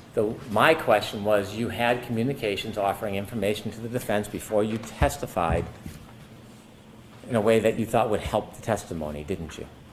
Well, first off, I have no idea if he even read it or utilized anything from it. But that's not really answering the question I just asked, is it? Can you repeat the question? Of course I can. So when you sent a direct examination to Attorney Jackson before your testimony, you communicated with Attorney Jackson, providing information that you thought would best help your testimony in court? Well, I think ultimately it's to help the jury understand my report and my analysis. Do you think it's helpful not answering the question and just diverting every time I ask you something? Do you think that's helpful? Sustained. Do you want to answer my question, or do you want me to move on? I think I answered your question. I don't think you did, so I'll ask it one more time. Objection, Your Honor. All right, no comments, please. Do you think that providing a direct examination to the defense before you testified is in any way assisting preparing for your testimony? Again, I don't know if he even utilized it, sir. And certainly if the Commonwealth had reached out, they could have gotten a copy of that as well. It would have been the same exact outline whether I testified on behalf of the defense or behalf of the Commonwealth. You don't want to answer my question? Objection, Your Honor. Sustained. Did you ever make any comments or discuss the outline that you provided to the defense to help better the testimony for the defense? I did put comments, yes. When I just showed you that document and you said you just sent it because this is a standard thing, why didn't you just tell us that you made comments that would assist the defense? Why didn't you share that when I just asked the question? I don't understand your You question. don't understand my question. I asked you about the outline, the direct examination you provided to the defense, and you gave me a response that this is something typical, but it's just an outline. You wouldn't answer whether it would help the defense or not, but the reality is you were assisting the defense, isn't it? Objection, Your I'm Honor. going to allow that. You were making suggestions to help the defense, weren't you? Sir, it wasn't to help the defense. It wasn't to help anyone but the jury understand things. As I just mentioned, that outline, if it was asked of, if I had sent one to the Commonwealth, you would have gotten the exact same copy. You didn't send one to the Commonwealth. The Commonwealth never reached out to us, sir. So what you've said in this is there was a question about, so not being able to inspect the vehicle is something that is not uncommon in your line of work, and you wrote back, absolutely not, correct? Correct. And you made a comment to assist the jury, according to you, only to assist the jury. Not sure if you want to put this somewhere in the direct examination. I have a feeling they are going to argue I didn't personally inspect the vehicles. I had enough information from the material I reviewed, so it wasn't necessary. Need to show jury it doesn't matter in this case. Were those your comments to the defense before your testimony? Absolutely. And it would have been the same argument probably from the defense if you had called me a witness about not being able to inspect the vehicle. I wanted the jury to have an understand that for the analysis I undertook, it did not matter that I did not physically inspect the vehicle, sir. So when you're telling us here, under oath, before this court, that you did nothing to assist the defense, you do not think that you making these suggestions on how to better the testimony for the defense, you don't think that's helping the defense? No. Okay. You said, not sure if you want to put this somewhere in the direct examination. So you're making suggestions to the defense about what you think could be helpful in the direct examination, correct? Sir, there were never any conversations between me and Mr. Jackson about what questions to ask, what not to ask. Again, I prepared that internally on my behalf and sent that to him. Whether he utilized it or not, I have no idea. Not my question. Not my question. What I'm asking you is when you wrote to the defense and said, not sure if you want to put this somewhere in the direct examination, Yes, slow down. sorry, when you wrote and offered, unsolicited according to you, to the defense, not sure if you want to put this somewhere in the direct examination, weren't you trying to help, sir? I don't believe so, no, sir. And then when you wrote, I have a feeling they are going to argue I didn't personally inspect the vehicles, who's they? Well, it would have been the prosecution in this case. But you're not taking sides, you're totally objective, right? Sir, that is a question that's routinely raised when I testify about whether or not we inspected the vehicle. So I know it would be a potential issue that would be raised by either side. So you were alerting the defense that you thought that this may become an issue, weren't you? It was more or less to make sure the jury had an understanding that because I didn't physically inspect the vehicle, it did not matter for my analysis, sir. I wanted to make sure the jury understood that. Don't hide behind the jury. I'm talking about your communications with the defense. I'm asking you specifically about your conversations with the defense. That's two questions. Ask one question. You wrote, I have a feeling they are going to argue I didn't personally inspect the vehicles. That's what you wrote, correct?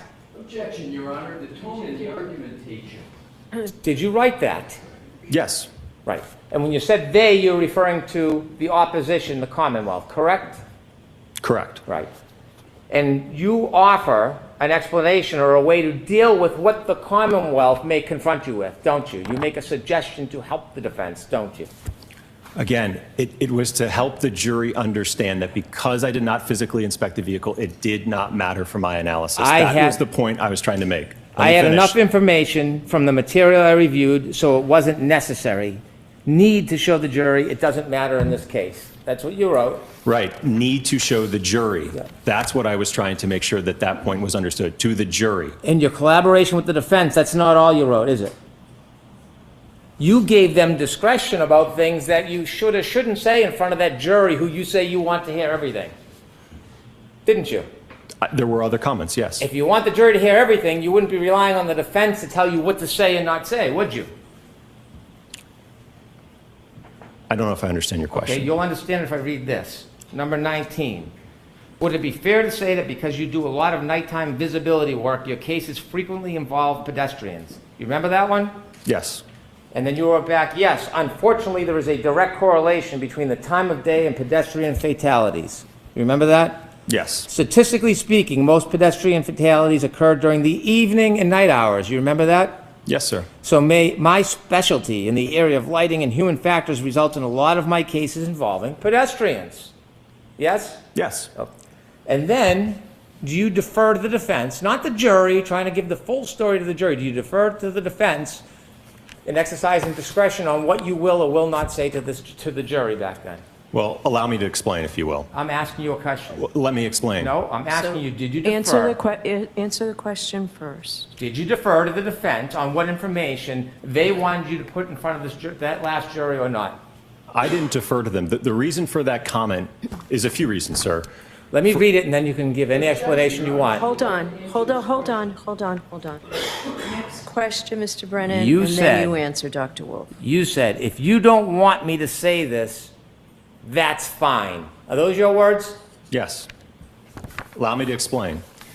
Because, for one, I want the jury to have an understanding, again, the jury, to have an understanding of my background in lighting and human factors and how it relates to me seeing a lot of pedestrian impacts, right? So I want them to have that understanding. At the same time, I don't want them to get caught up in a statistic that just because there's more pedestrian impacts at night, that this alleged incident must have occurred because of that statistic. Question 31. Have you been qualified as an expert in court before? And you wrote back, yes. Remember that? Yes. And then you made another comment. Do you remember that? Yes. I realized in my testimony, I said about 20 times when you asked how many times I've been qualified. You were referring to your voir dire testimony, correct? Correct. I misinterpreted your questions, which was my fault, but in looking at my D&T lists, it's 11 trials and 7 depositions. 18 testimonies total, correct? Correct. Not sure if you want me to clear this up or just leave it.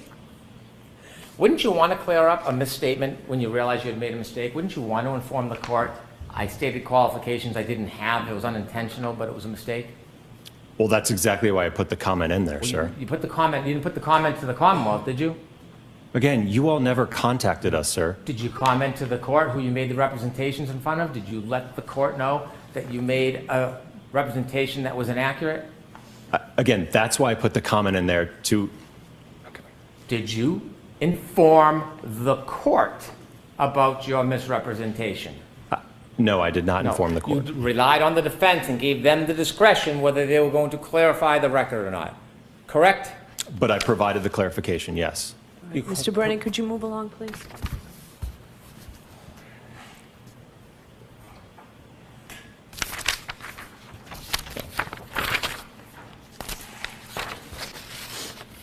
As you sit here today, you don't really know how many communications you had with the defense before your last testimony, do you?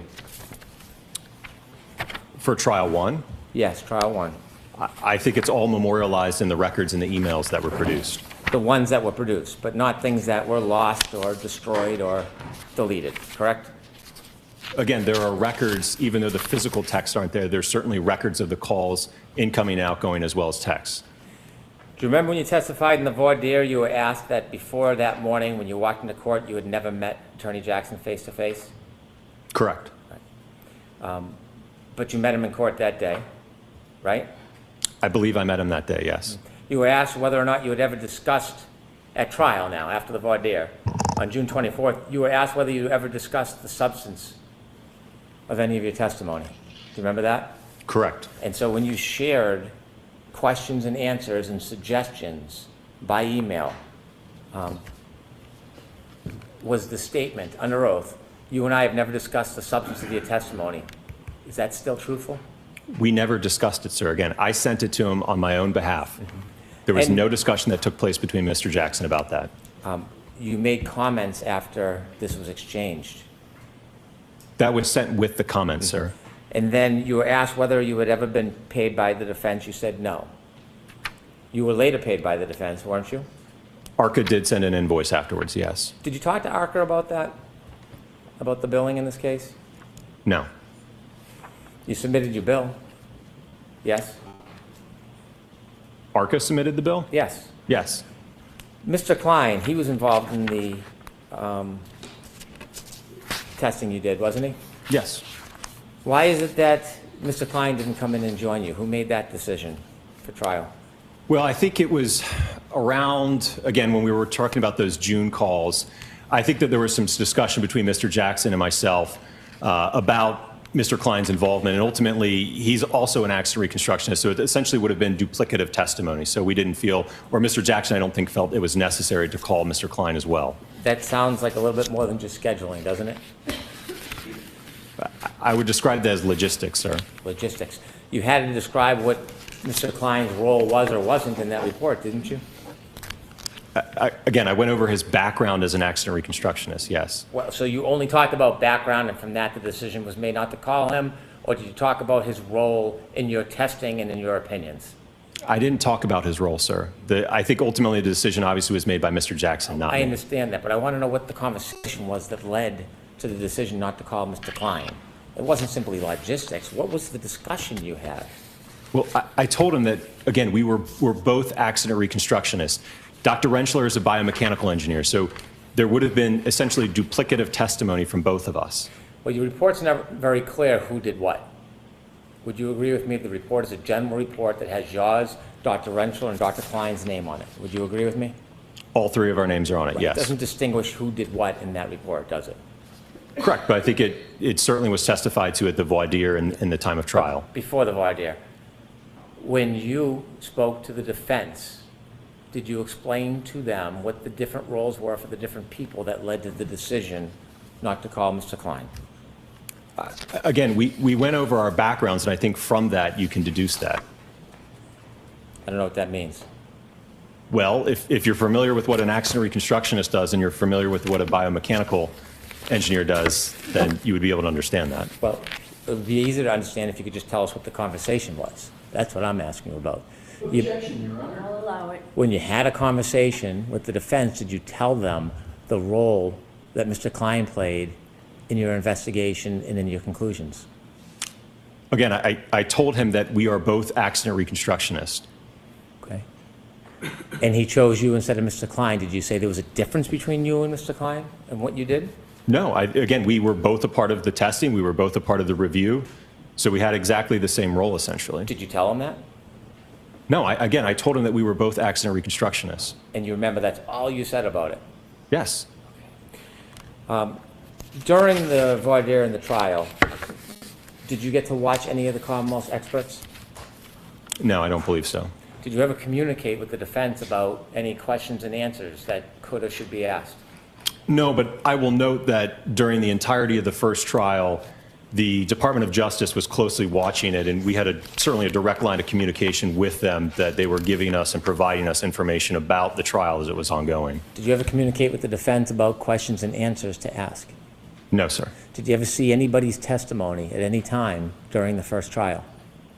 I might have seen a few news clips, but I didn't watch any specifically, no. Did you ever watch anybody's testimony? Did you ever watch any of the reconstruction's testimony? No, sir. Did you, after the trial, spend any private time with the defense? No, I left town. Okay. You didn't go to lunches or parties or anything like that? No, I went straight to the airport. Okay. And, sir, is there any other communications that you've had with the defense that you didn't tell us about outside the text and the phone calls and the signal calls? Or any other communications that you can think of that you had with the defense? No, sir. I've provided everything I have in my possession.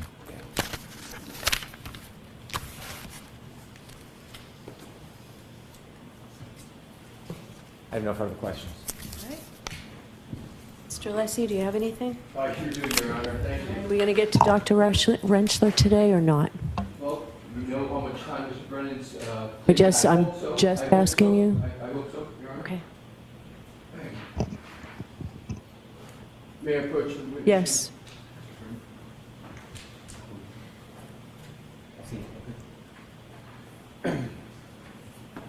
Your Honor, may I approach the witness for the document? Yes. Thank you. Dr. Wolf, I am providing you with a document. Do you recognize it? Yes. What is it? It is the order for production of records. And is that an order from this court? Yes, sir. And is this the order that you were provided with in response to recent matters with regard to this court and what you should or should not be keeping in terms of records and what you should be producing with regard to records? Yes. Could you please read the, excuse me, at this time, Your Honor? I have it in front of me. Okay, well, I understand. So if Your Honor has it, I would like it to be part of the hearing record. We can mark it. Yeah, that's exactly. Thank you, Your Honor. Exhibit 2. Thank you.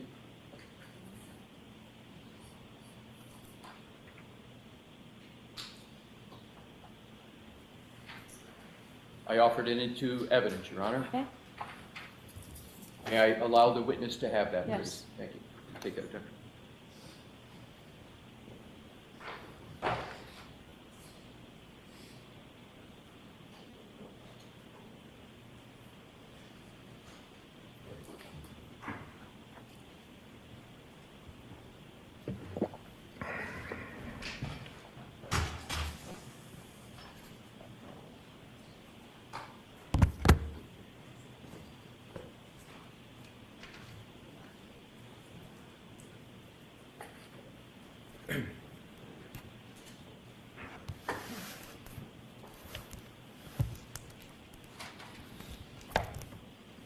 You're with me, Your Honor?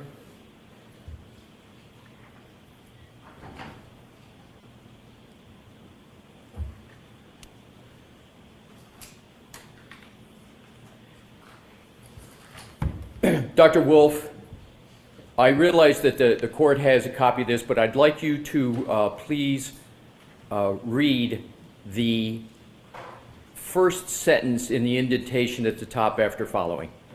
Okay. All records within ARCA's or its owners, partners, employees, or representatives' possession, custody, or control in whatever format kept that reflect or in any way relate to work performed or contemplated and related in any way to billing, payment, compensation, and or reimbursement of any kind in connection with Commonwealth versus Karen Reed. Did you, and to the best of your knowledge, everyone associated with ARCA comply completely with this order with regard to the records that are requested in it? Yes, everything I had in my possession and that ARCA had in our possession, we produced.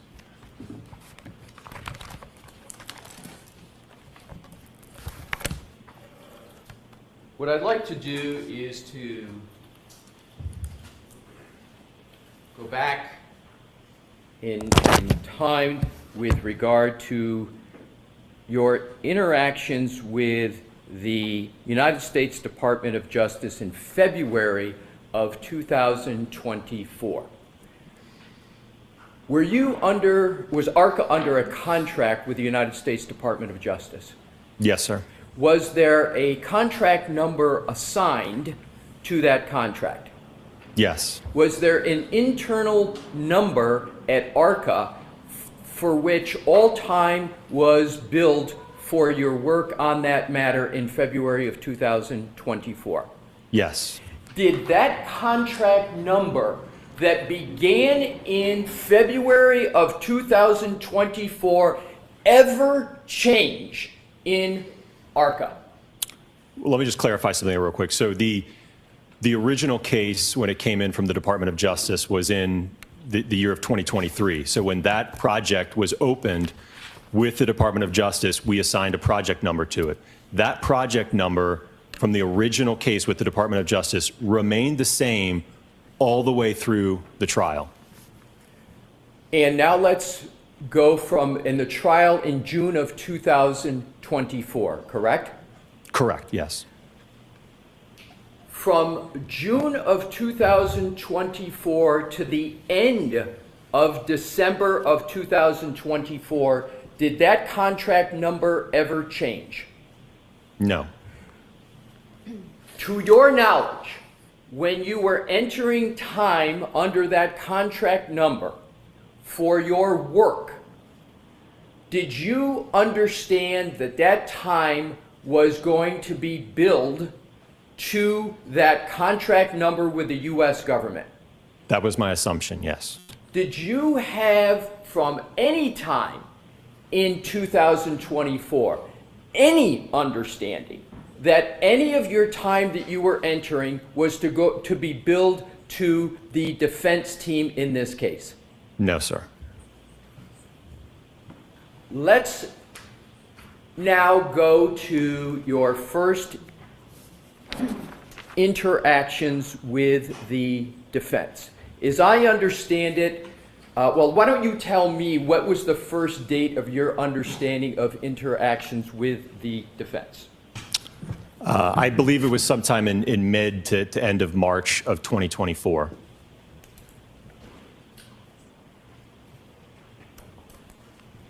Again, that would have been over a month from when we issued our report to the Department of Justice. Your Honor, may I approach the witness? Yes. Thank you.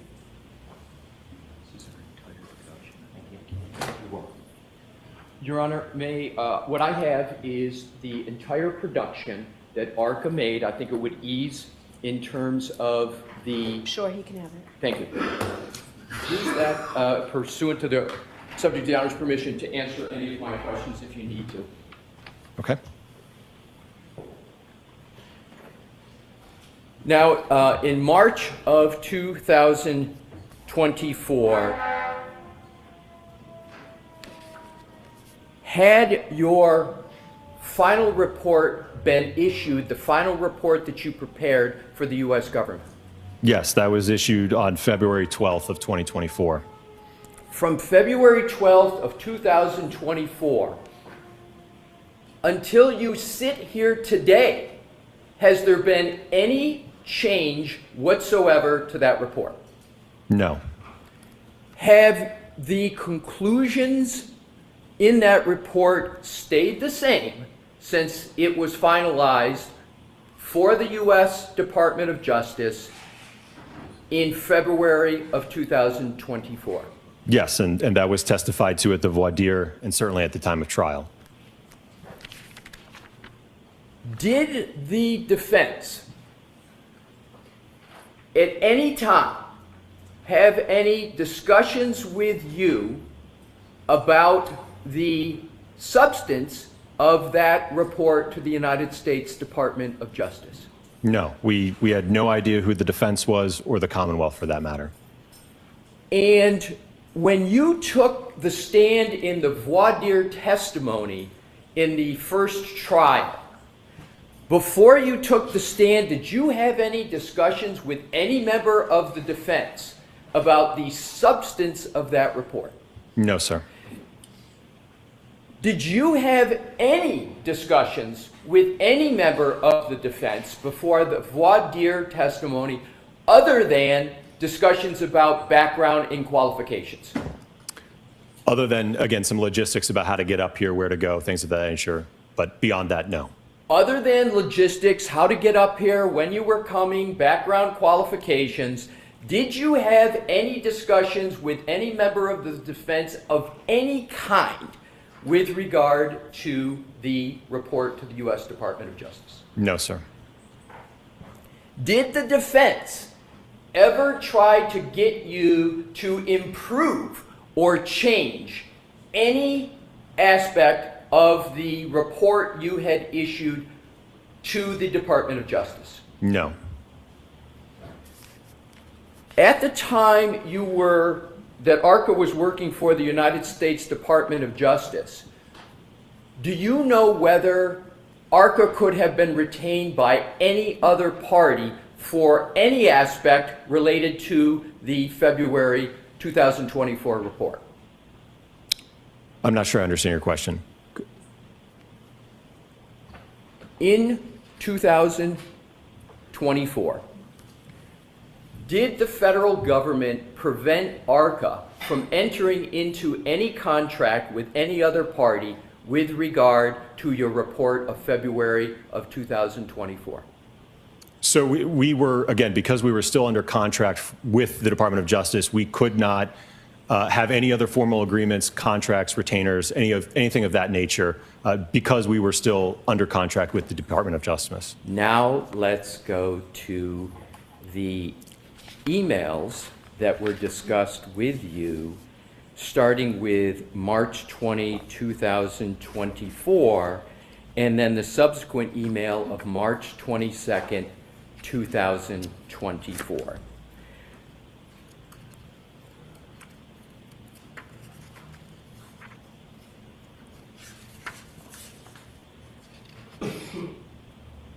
Okay. Are you there, sir? Yes, I think so. Okay. Well, let's test to make sure. March 20, 2024, 10:49 a.m. from Alan Jackson to Daniel Wolf. Do you have that? Yes.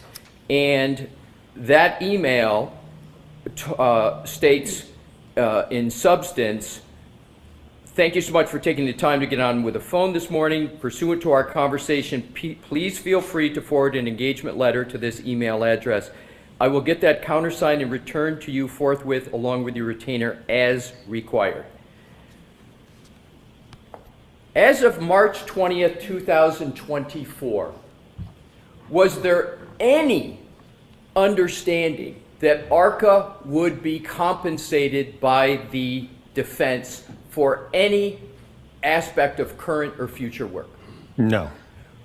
Was there any understanding or discussion that ARCA would receive any reward or payment or compensation for any contemplated work with the defense? No.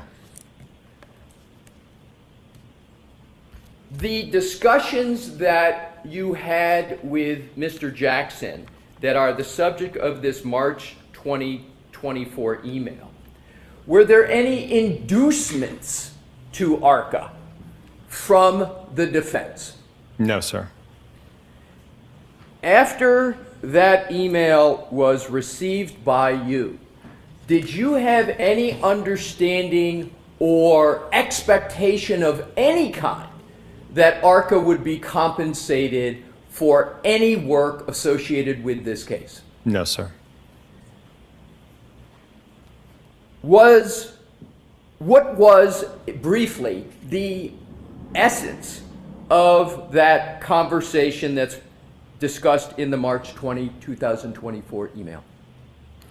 Well, if it correlates to when I'm looking back at this phone record log, there was an incoming call to the ARCA main line on March 20th, 2024 at 7 a.m., and that's Pacific Standard Time, so that would have been at 10 a.m. Eastern Time. So that call lasted for 39 minutes. And as I mentioned earlier with Mr. Brennan, I think that was a conversation about Alan trying to get in touch with me, letting us know that, hey, we've received your all's report as part of this federal investigation. You know, how can we go about utilizing you guys to come testify at trial? Can you guys come testify at trial? So, and then as I mentioned, I went over him with our typical, protocol for when a case comes in and a client wants to utilize us to testify, which is certainly outlined in that email.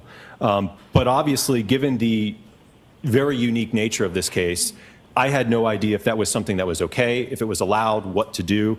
So subsequent to that email, I then reached out to the Department of Justice to get clarification on what the guidelines would be to move forward.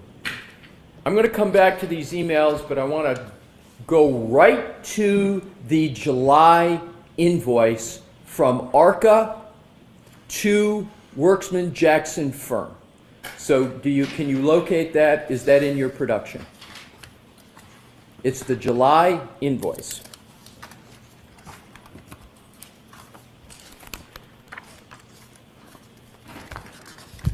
Yes.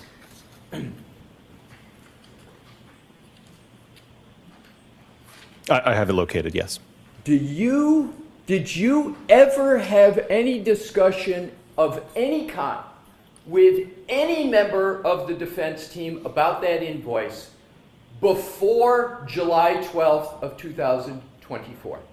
No, sir. And I will note, I am not a part of the invoicing or accounting at ARCA. When a bill goes out, how much it goes out for, who it goes to, I'm not a part of that at all. For each and every entry on that invoice, did you have any understanding that the defense team, as you're making each of those entries, any understanding that the defense team was going to be paying for any of that work?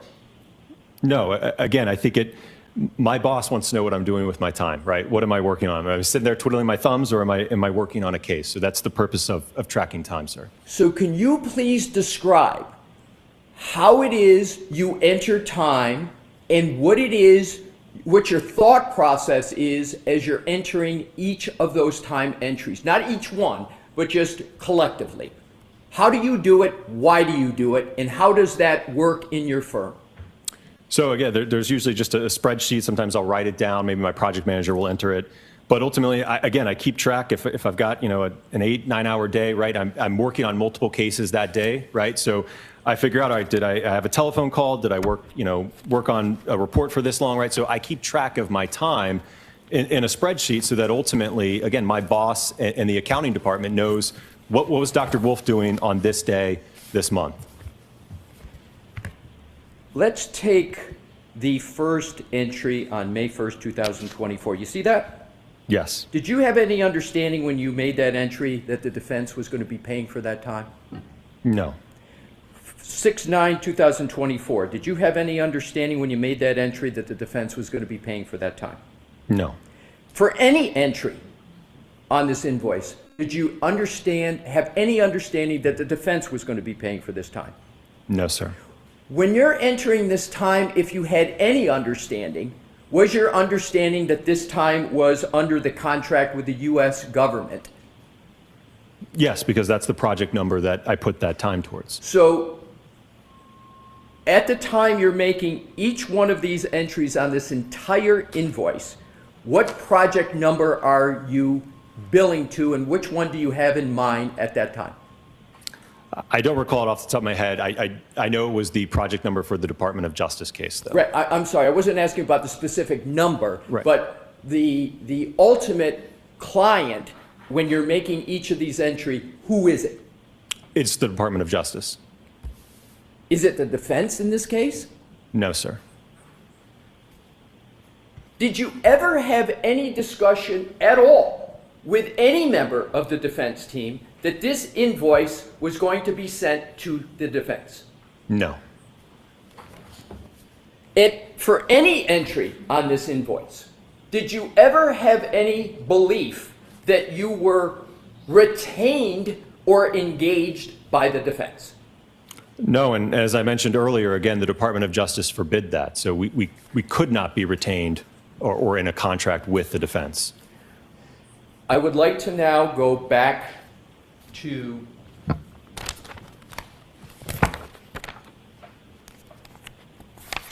the emails we were talking about. Specifically, we left off with the March 20, 2024. I want to now go to the March 22nd, 2024 email. I'm just going to shorthand that, refer to it as the pause email. What had happened between March 20th, 2024 and March 22nd, 2024? Do you have the tab for that, the email that you're looking at? Sorry. Tab 1, please. Tab, okay.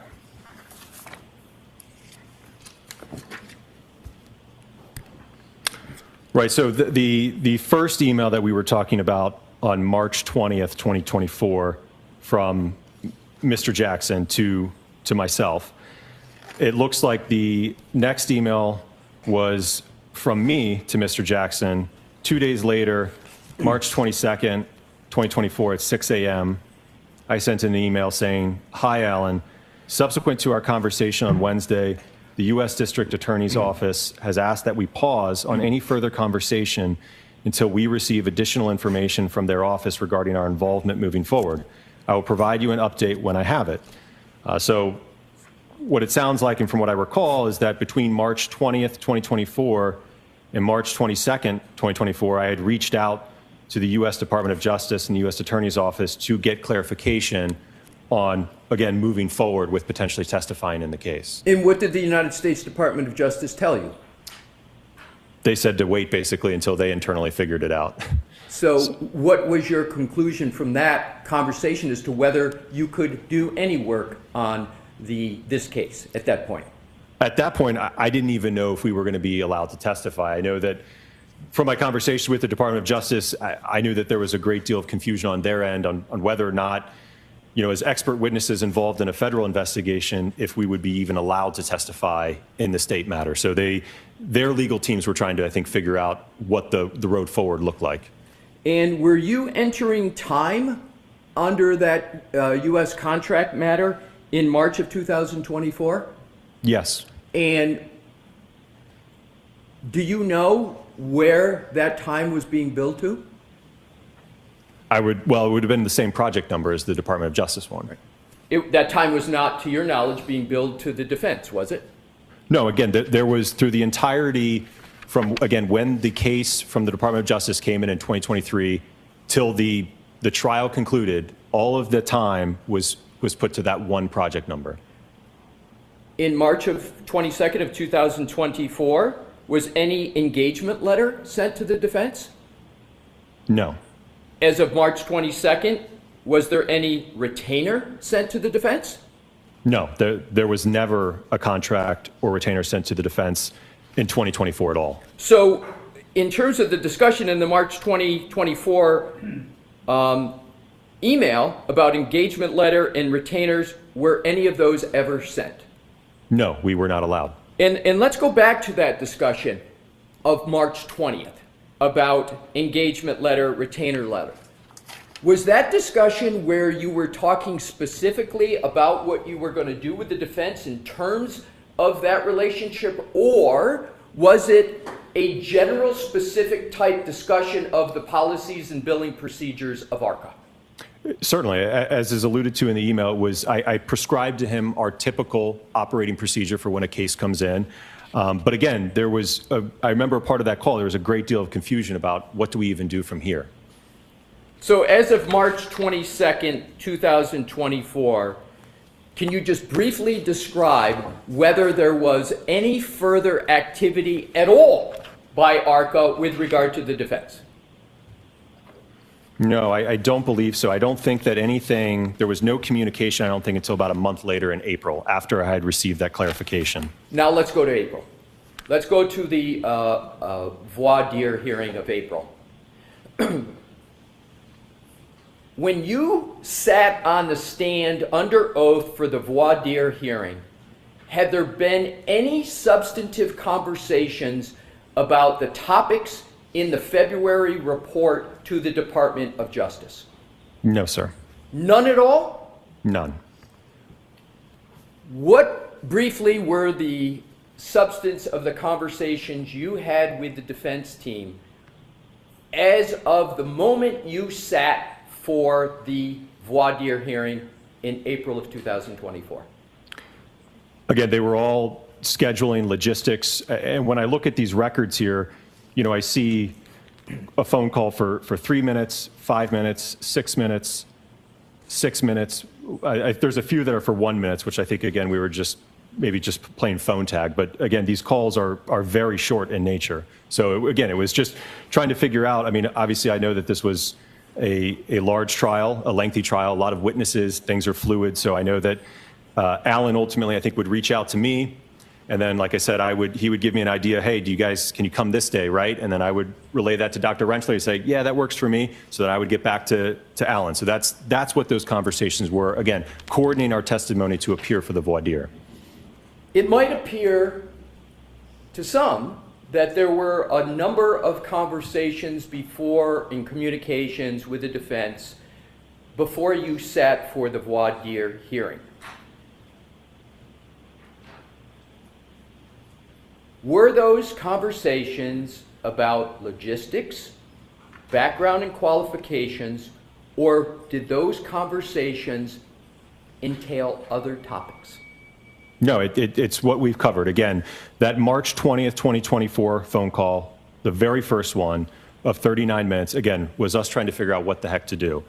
The May 1st phone call, which was 40 minutes, again, was me going over my background, the work that I do, my qualifications, education. Other than that, there are very short phone calls, like I said, of 6 minutes, 3 minutes, 1 minute, 9 minutes, right? And again, that was in preparation to appear in terms of scheduling, logistics, timing for the voir dire.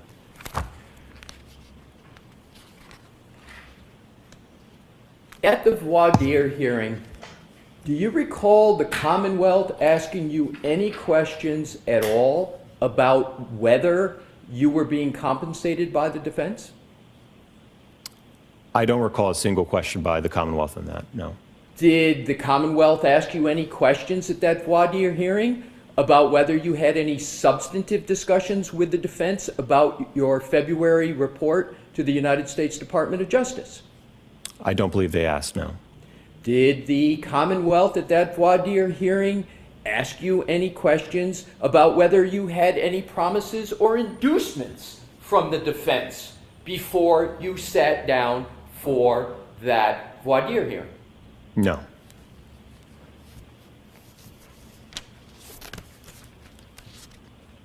Now let's go to the next tab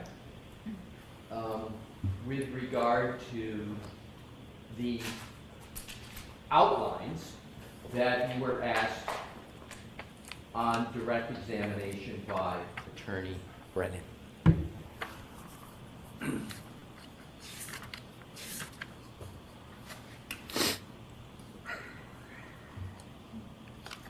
You've described this situation, well, you described how it is you viewed this situation. Have you ever been in this situation before where you're under contract with the federal government, there's rules of the road, so to speak, as what you can do, what you can't do, and then you've got a private defense team. Have you ever been in that situation before?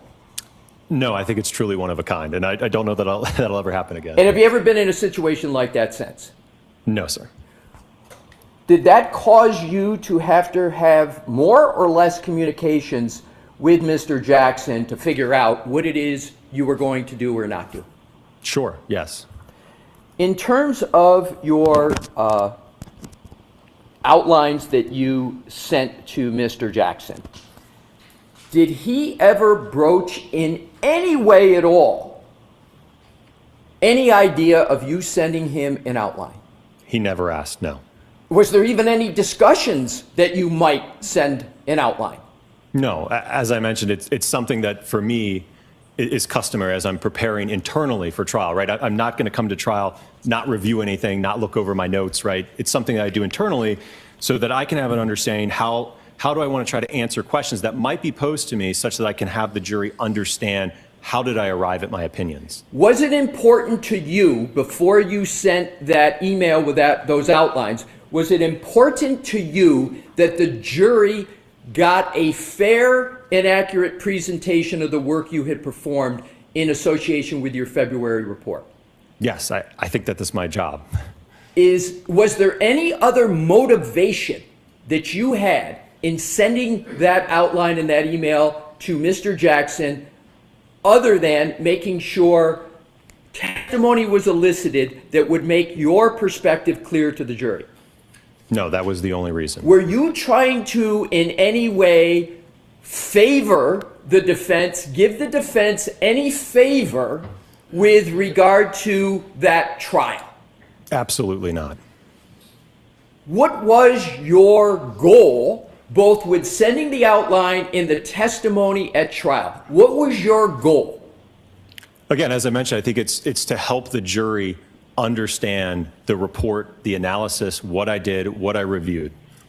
Did the defense ever ask you to communicate to the jury about any aspect of your report in any way? No, sir. And did you, in fact, communicate to the jury what it is you intended to effectuate the goal that you just explicated? I think so, yes. And with regard to the comments that were in those outlines, what was your intention in putting in those comments? Again, is to provide the jury, again, like for example, with the nighttime pedestrian statistic, right? It was to have them have an understanding that, I wanted them to have an understanding that I do a lot of nighttime invisibility work, right? So therefore, I see a lot of pedestrian impacts. But again, I don't want them to take that statistic and say, well, we have this alleged incident, there was bad weather conditions, it was nighttime, therefore, we should give that more weight. And is that desire of yours, in your mind, to help the defense more than to help the Commonwealth? No, it's impartial, and I will note, I give numerous presentations, and I think slide 2 or 3 on presentations I give, it's going over that very same statistic. I would never shy or hide away from that statistic, and I believe I testified to that very statistic or that comment at the voir dire and in my trial testimony. In terms of after you sent the emails with quals and issues pertaining to direct testimony, did you ever have any communication of any kind whatsoever with the defense team? No, he didn't. Mr. Jackson didn't even respond. And I think when I sent the direct outline, it was Sunday evening before I hopped on a plane. And I think by the time I got into Boston, it was like 1 a.m. So I didn't even have a chance. When you took the stand to testify the next day in that trial, had you had one word of a conversation with Mr. Jackson or any other member of the defense team about the substance of your upcoming testimony? No, sir. So you went and sat during that trial and gave testimony to the jury without ever having talked to a member of the defense team about the substance of your February 2024 report? Correct.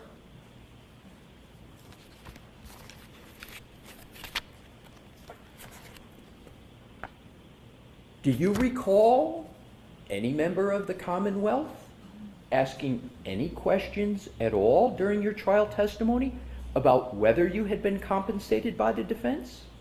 No.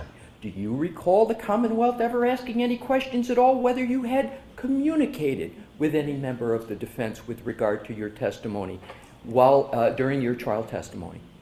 I don't think that was asked. No. Do you recall any questions from the Commonwealth about whether back in March or any other time you had been promised or induced by the defense? Do you remember any of those questions? No. Do you remember any questions by the Commonwealth at either the voir dire or the direct testimony about whether you had had conversations with the defense? No.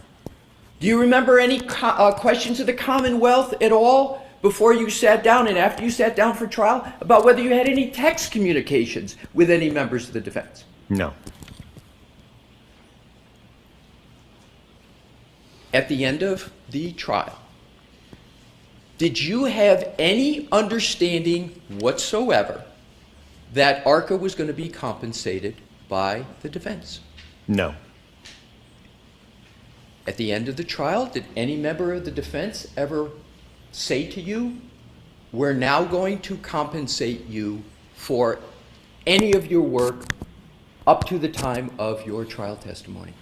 No, and the record certainly reflected I never spoke to Mr. Jackson after the trial in 2024. There was no conversations between us. Well, let's go beyond Mr. Jackson. Let's go to any human being.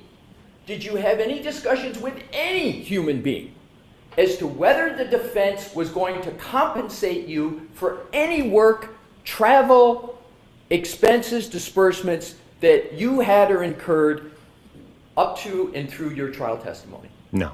And at that time, were you still under contract with the United States Department of Justice? Yes.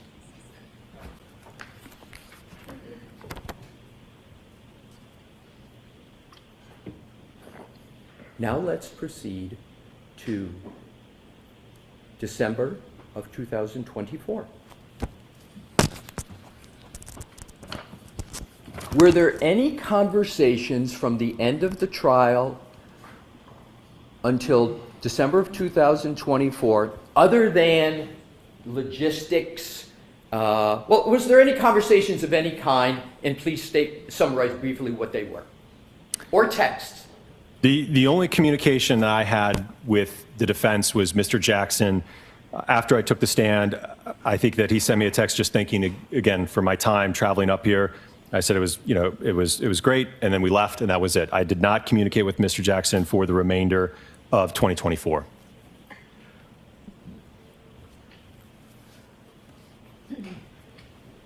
Now let's go to recent communications. In 2025, did you have any communications with any member of the defense with regard to the potential?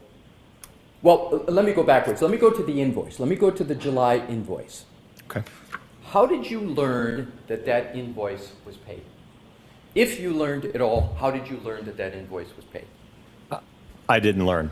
I didn't know that it was paid. I didn't even know it was sent.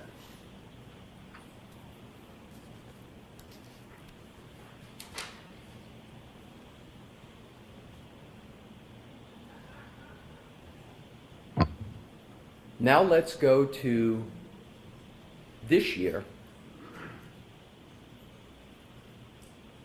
Did the defense approach ARCA to see if they might be able to testify in this trial that's currently pending? Well, I think that the first communication of 2025 that happened between myself and Mr. Jackson was in February 13th of 2025. There was 2 calls, 25 minutes and 5 minutes, but it looks like just because there was a disconnect. So it was about a 30-minute call with him in February of this year. And what was the substance of that call? Well, I think back to that time frame, I became aware that I think that there was a motion or two regarding ARCA and potentially excluding our testimony for the upcoming trial.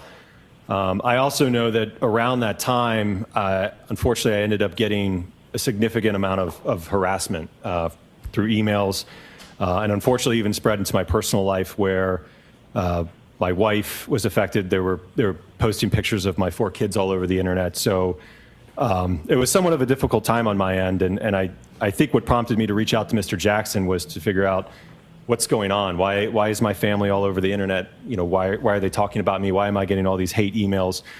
So it was, I think, a conversation to figure out, hey, you know, there's been several months that have passed. It looks like there's some motions pending against us. I'm getting a bunch of harassment. What's going on? Do you have an understanding of why you were getting hate mails, hate emails, hate communications, your wife, your children? What did you conclude was the reason why you were receiving that? I honestly don't know. I presume it was about comments made to me in court or that were represented about ARCA or myself. So just so I'm clear on that, it was, you believe, regarding comments about ARCA and whether, and what? Can you be a little more specific what your understanding was? Well, I know that I received several emails that, you know, insinuated that I perjured myself on the stand. Like I said, and a lot of hateful comments just about me and the work that I do. So I received several emails with respect to that. Sir, do you believe you have ever made an untruthful statement at all with regard to this matter? No, sir. Have you done your best to try to provide accurate and truthful information in this matter? Yes. Now to the last part, which is, did the defense contact you with regard to potential further work? I want to separate out now and move on from the work that you did with regard to the U.S. Department of Justice, your February 2024 report. We went all the way through the trial in that matter. We went to the end of 2024. Now I want to come to 2025 in a different subject matter, which is communications with the defense about doing further work for this trial? Yes. What was the nature of the communication? And so we can move through this rather quickly, but Yep. importantly, I want to get it complete and accurate. Just describe what the communications were on a timeline basis, subject matter, and with regard to your understanding of why you were contacted.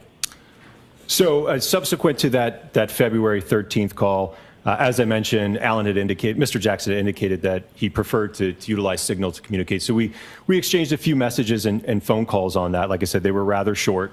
I'm going to interrupt you for there a bit. Was there any discussion about the reason for Signal because the prosecution had been subpoenaing the phones of Mrs. and Dr. Reed, subpoenaing and seizing the phone of Ms. Reed, that phones of defense attorneys had been requested to be looked at? Was there any understanding in your mind that there was a need to go to Signal to protect the defense and the integrity of the defense?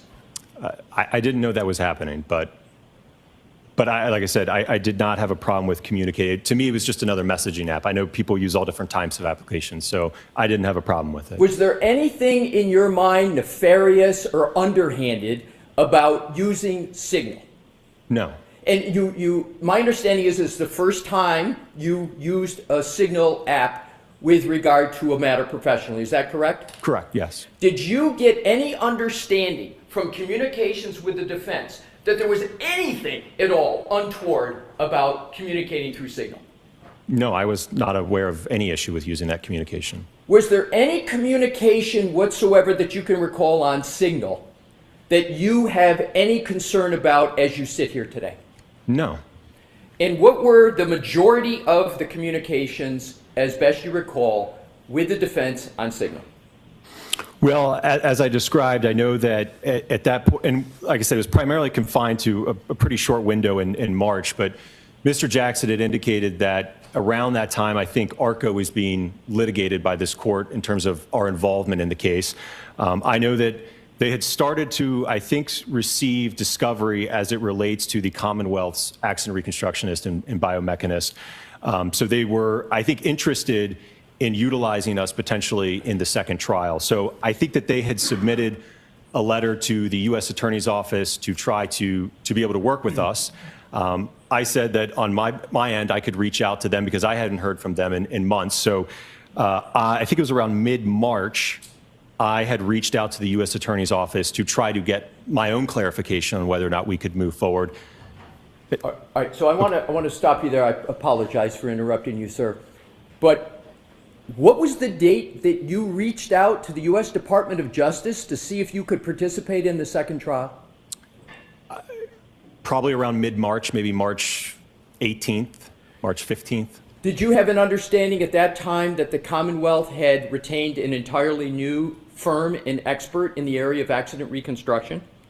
I think Mr. Jackson had indicated that there had been some material disclosed, but I think it was just a simple report or something of that nature at that point in time. Was it a report, just like a page and a quarter or so of findings and conclusions and then a slide presentation? Is that what it was? Yes, that sounds right. Was any of that information at all helpful or meaningful to you in your ability to respond to that and to determine what was done and what ARCA might want to do in response?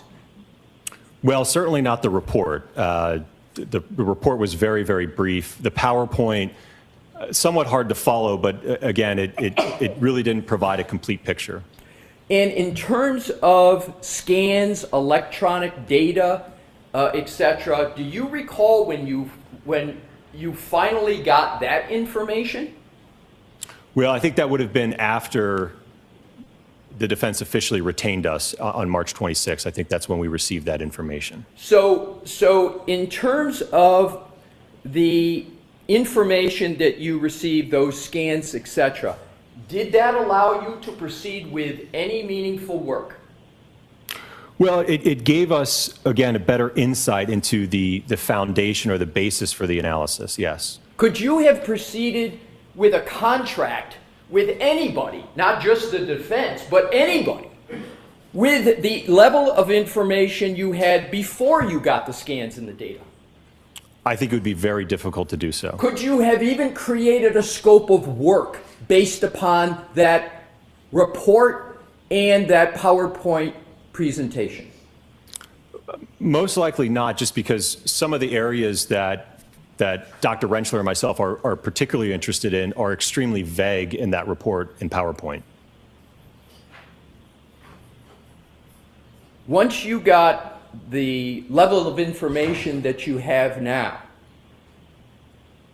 what is the ordinary time it would take in the regular course of ARCA's business to evaluate that information and prepare your own report, analysis, and finding? In the ordinary course, how much time would it take ARCA to do that? Well, certainly for the nature of this case, as I mentioned, we were officially retained by the defense on March 26, 2025. As I mentioned, I myself just got word from the Department of Justice just a day or two, I think, prior to that we could move forward. So immediately, once Mr. Jackson, I indicated to him on the 26th that we did have authorization to move forward. He immediately asked that I send over, again, our typical procedure with the contract and retainer. And I think that same day, at the 26th or the 27th, his office sent over, I believe, links to notices of discovery, I believe 1 through 62, which I think encompassed about 800 gigabytes worth of information and data. How much in relative term, 800 gigabytes? Is that a little data, medium amount of data, or a lot of data? Voluminous, a lot of data. So we immediately started to review that. And again, I feel like maybe I speak for most experts. One thing we always want is more time, right? So in a case like this, I mean, ideally we would be talking months to be able to sift through all of that information, be able to do analysis, be able to do testing, be able to write a report, right? So I think certainly we are on the order of months, not weeks. What did you do, however, if anything, to try to expedite the work and get it done as quickly as you could once you got the level of information you had from Aperture? Certainly. So I certainly understood that the trial was imminent. So I worked as quickly as I could, along with Dr. Rentschler, to review that material, and certainly in parallel try to determine, okay, what testing do we need to do to effectively evaluate and potentially come up with opinions for this case. Did you put other work aside at ARCA to work on this matter? Absolutely. Work and personal things. And personal things. What did you put aside? Just one example. So the other week, my wife and I, we celebrated our 10-year anniversary. So it affected his personal life, I understand. Okay, I'll move on, Your Honor. With regard to the work, you performed it on an expedited basis, as you said. You shortened the time period down as much as your firm possibly could. Is that correct? Correct. You said you would like to have had more time, correct? Correct, but I understood Your Honor's order, and I wanted to beat that deadline, so I worked as quickly as I could over the last week to ensure that, again, we could respect that deadline, and we completed our testing. And with regard to the testing now that you've worked on, that you just described, does that testing relate to any previous work, or is it all in response to the new expert for the Commonwealth, Aperture, and the new information from Aperture that came in iterations through the month of February?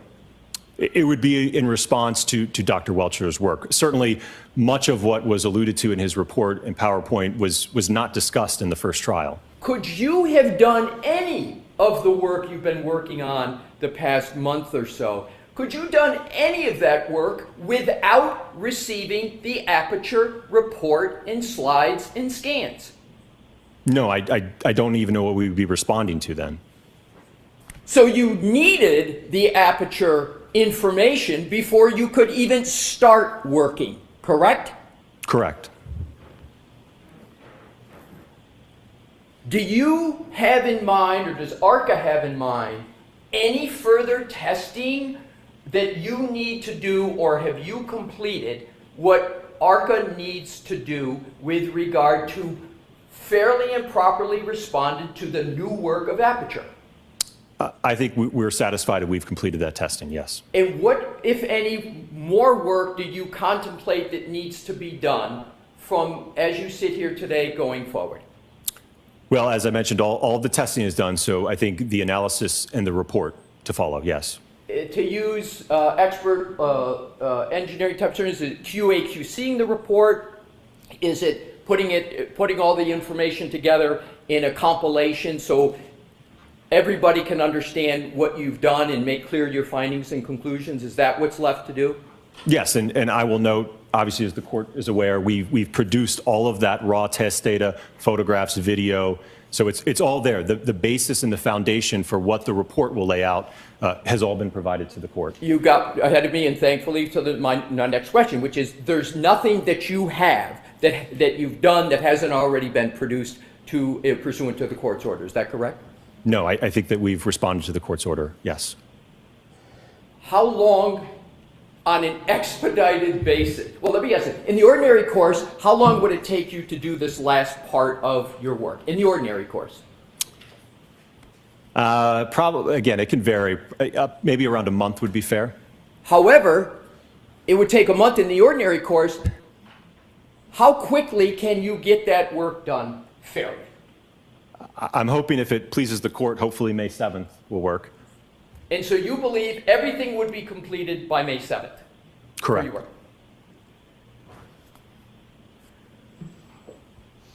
That's all I have at this point, Your Honor. All right, Mr. Brennan?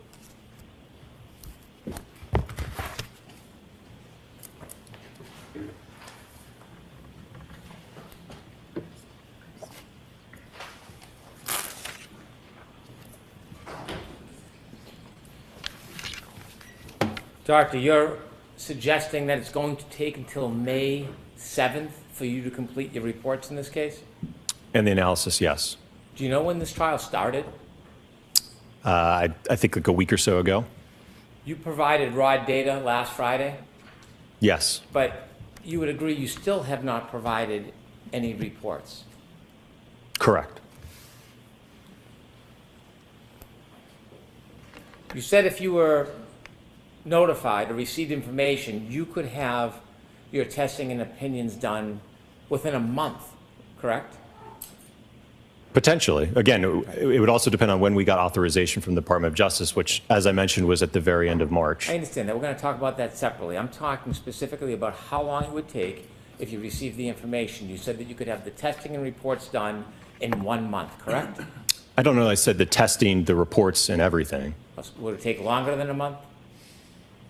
Ideally, I think it depends on what kind of a report that we're talking about. I think if it's something along the lines that Dr. Welcher produced, I think it could be pretty quick. You said March 26th is when you received authorization, and you're going to have things done by May 7th. So that's a month and a week? Sounds about right. Okay. Do you know when the Commonwealth in this case turned over Dr. Welcher's information to the defense? Do you know? I don't know, no. Did you know that it was turned over in a report on January 30th? Just the report? Yes. I didn't know that, And no. the file in its entirety was turned over by February 5th? Did you know that? Objection, Your Honor. Do you know that? I don't, Your Honor. And if you had a month from February 5th to complete your testing and report, you could have been done by March 5th or even the second week of March, couldn't you? Presuming we had authorization, the defense had authorization from the Department of Justice as well as ARCA, yes. Putting aside the authorization, I'm going to ask you about that. But just the time you need to test, if you knew or received the information by February 5th, you could have been done by March 5th or mid-March, couldn't you? Potentially, yes. Well, you're going to get it done that quickly now, so wouldn't that be an accurate guide to when you could have done it then? It's certainly not ideal, but we certainly are working as quickly as we can. I know it's not ideal, but isn't it the same time frame? Whatever it's going to take you from March 26th, you could have done from February 5th. True? Again, I don't know the timeline in terms of what exactly was produced when from Dr. Welcher, so I'm not aware of that. But I'm not asking about the timeline. I'm talking about the time needed to deal with this information you said you could have done in around a month. I think a month or more, yes.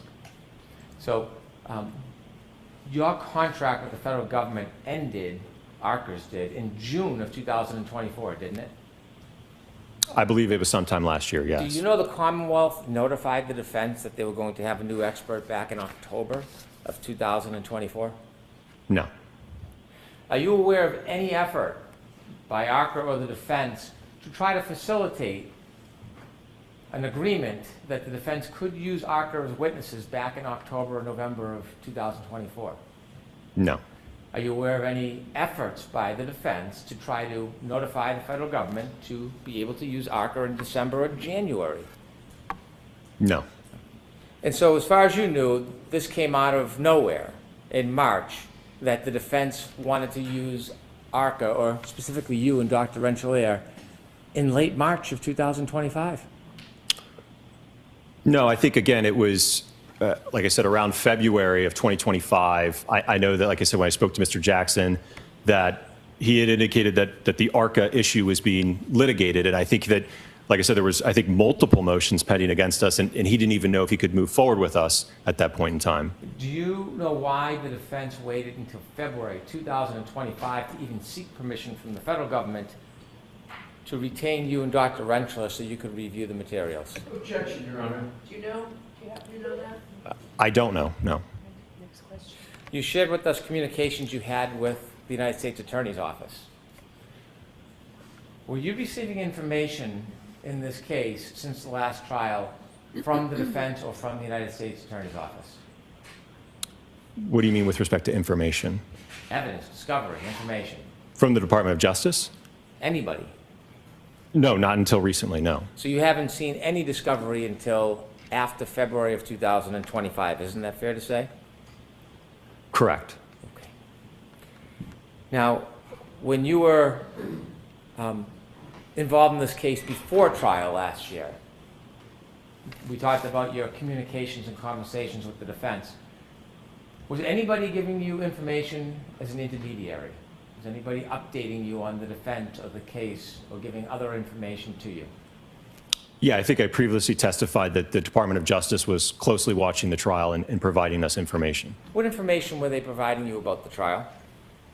I think that they provided information regarding the some of the witnesses that had testified with respect to, I think, the reconstructionists, and I think some of the evidence. So when the Department of Justice was giving you information during the trial about witnesses, what witnesses do you remember they were giving you information about? One that comes to mind was, and I don't even recall his name, it would have been the accident reconstructionist. Is it a coincidence that when you were receiving information from the Department of Justice about particular witnesses testifying in this case, is it a coincidence that your phone calls and text messages are more frequent? Is it a coincidence? Yes. I presume so. Well, when you were receiving information from the Department of Justice about witness testimony in this case, was that part of the catalyst for you to either call or text the defense and ask questions? No. Did you ever share any of the information you received from the Department of Justice with the defense? No. When you were receiving information from the Department of Justice about witness testimony, that was before you testified, correct?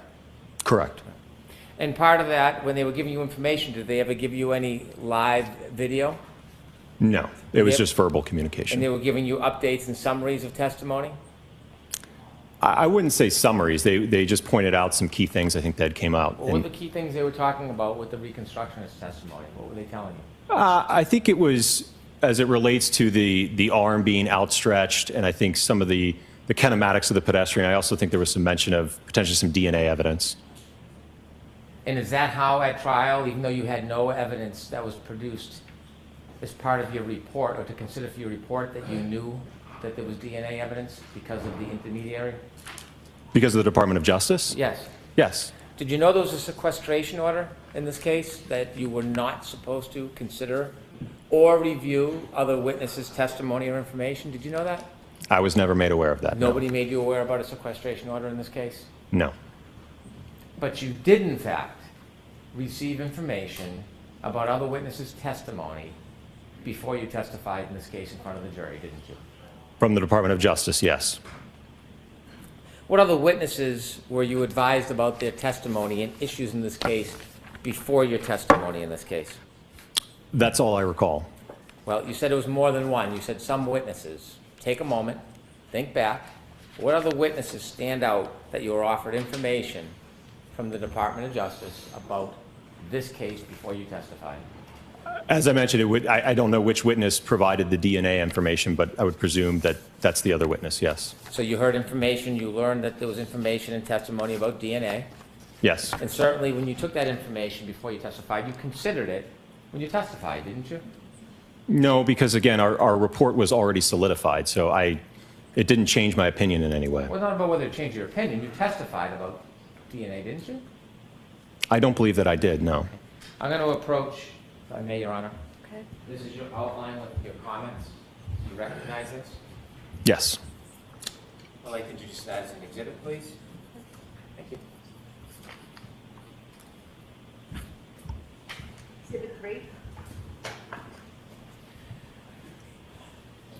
So, as an expert, when you receive information, you need time to look at the raw data, don't you? Potentially, yes. You need time to look at the report of another expert, don't you? Potentially. And then you got to consider whether or not you think that their testing is accurate. You can test their testing, can't you? You can, yes. And you can also generate new tests based on what you've read, if you think that there is some explanation needed. Yes? Perhaps, yes. And then you can write a report. Yes. So it's fair to say when an expert introduces new information, testing materials, it takes about, if not at least a month, to process through that information, vet it, and then consider your own testing. Well, if they've already authored a report and done their own testing, that should be solidified and memorialized already. Well, if there's new testing, if a new expert does something new, and an expert wants to look at it, you would agree to sift through that much information and consider and vet it and then do independent testing. It could take over a month, couldn't it? If it's necessary. And it would be the expert that determines whether or not that was necessary, wouldn't it? Sure. And if your report is not due until May 7th, is that what you said, May 7th? Yes. May 7th. It could take an expert, if they wanted to do testing based on new testing that you provided, over a month, couldn't it? It depends. I can't answer that. When you wrote that initial report and you provided the report, how many pages was it? 10, 12 pages? The original DOJ report? The report that you produced in this case with your opinions, yes. That sounds about right. Okay. You never gave the raw data for that report, did you? No, it was all protected. It was all what? It was protected as classified. Have you been asked for it? Has there been a request made for all the raw data that formed the basis of your opinions, of those initial opinions? My understanding from communication with the Department of Justice is that all communication and work product is protected and cannot be disclosed. So that raw data that's necessary to you for your evaluation and your testing, that wasn't provided in this case, was it? For the first trial? Yes. No. And videos of the demonstration, you built like a potato cannon, right? I'm sorry, what? Potato cannon. If that's how you want to characterize it, sure. Okay. Did you take videos of it when you were doing your demonstrations and tests? Yes. Never turned over those videos, did you? Again, we're talking about trial one. As I mentioned, for trial two, let me finish. Trial one, so Okay. no, I want you to focus on. Okay, no, that trial was one. not produced, no. Never turned over any of those videos, did you? Again, we were not able to. And was there any failed testing the first time around? No. In addition to videos, I'm sure you had other raw data, notes, photographs, right? Yes. And so when you look at a report, so for example, you saw Dr. Welcher's report and you had access now to his file and data, correct? Correct. You reviewed that, didn't you? Yes. Because to be fair, you need to review not just the report, that's just someone's opinion. You need to review the raw data, don't you, to get an accurate understanding of an opinion? Right, which we have already provided Right, in so- response to Dr. Welcher. Without video and without the raw data, as an expert, there's no ability to really vet the reliability of your first experiments that led to your testimony in trial one, is there?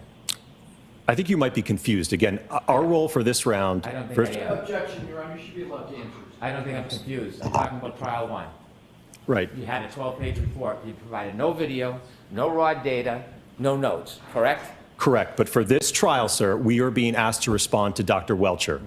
That's Okay? not what I'm We asking have you. provided everything that he would need to evaluate the testing that we have done. That's not what I'm asking you. What if he wants to evaluate the testing you did the first time? Are you going to come into court? Do you hope to testify about the opinions you gave the first time? About those 4 opinions? I don't know what the defense's plan is for us. My understanding is that it's to evaluate and respond to Dr. Welcher. All right, with that, I need to see counsel attack.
You're all set, and let's bring Dr. Rentschler in here, please. Thank you, Your Honor. Okay. Follow me, sir.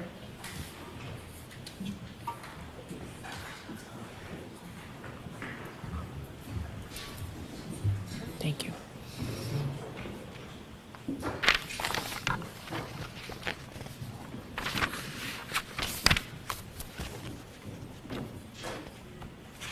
Follow me, sir.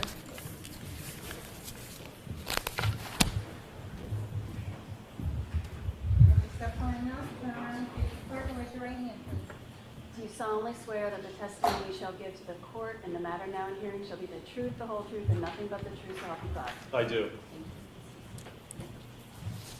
All right, Dr. Rentschler, this is going to be very quick. Go ahead, Mr. Brennan. We Thank just you. need his name. Good afternoon, doctor. Good afternoon. Could you please state your name for the record and spell it? Dr. Andrew John Rentschler, ANDREWJOHNRENTSCHLER. You've testified before in this case? I have, yes, sir. At a last voir dire in a past trial? That's correct. Okay. Did you have conversations and communications with the defense before your last testimony? I did, yes. Did you use text messages to communicate? I believe there was maybe one text message. Okay. How about phone calls? There was maybe 1 or 2 phone calls, I believe. Okay. Would it be fair to say there was 6 text messages for you? Yeah, I believe I sent one, and then there were 5 sent to me. And were there 23 phone calls? No, I don't believe so. Have you looked at the records outlining the phone calls that supposedly you made to the defense? I looked at the records from the defense, but then I looked at my own records, which indicate a different number, only 3 phone calls, I believe. Okay, so the 23 phone calls that are summarized, you don't think you made those phone calls? No, if you look at them, it's like 1 minute, 2 minute, 3 minute. And in that time period, according to my phone records, I have like a 21-minute phone call that encompasses most of that time. Did you discuss with the defense before your testimony anything about this case? I don't believe so, no. When you say you don't believe so, do you remember speaking to them about this case at all? I remember speaking about my qualifications and my background, and I believe that's it. Did you ever use any other medium to have conversations with the defense other than texts or emails or phone calls? No, sir. Did you ever communicate with them on Signal? No, sir. Why not? There was no reason to. As an expert, when you communicate with clients, there's no concern about having it in writing, is there? So when I... Keeping a record, whether it's a phone call or a text message or an email, there's no concerns when you're dealing with clients having a record of that, is there? I don't believe that ARC has any specific policy for that, no, sir. Did you keep track of your hours prior to your testimony? I did, yes. And before you testified, did you have conversations with people from the Department of Justice about this case? Yes, I did. Did they inform you about witness testimony? They did inform me, yes, about testimony and situations and events that came forth in the trial that I was not aware of. Who decided whether it was going to be an issue worthy of talking about before trial? With the DOJ, you mean? Yeah.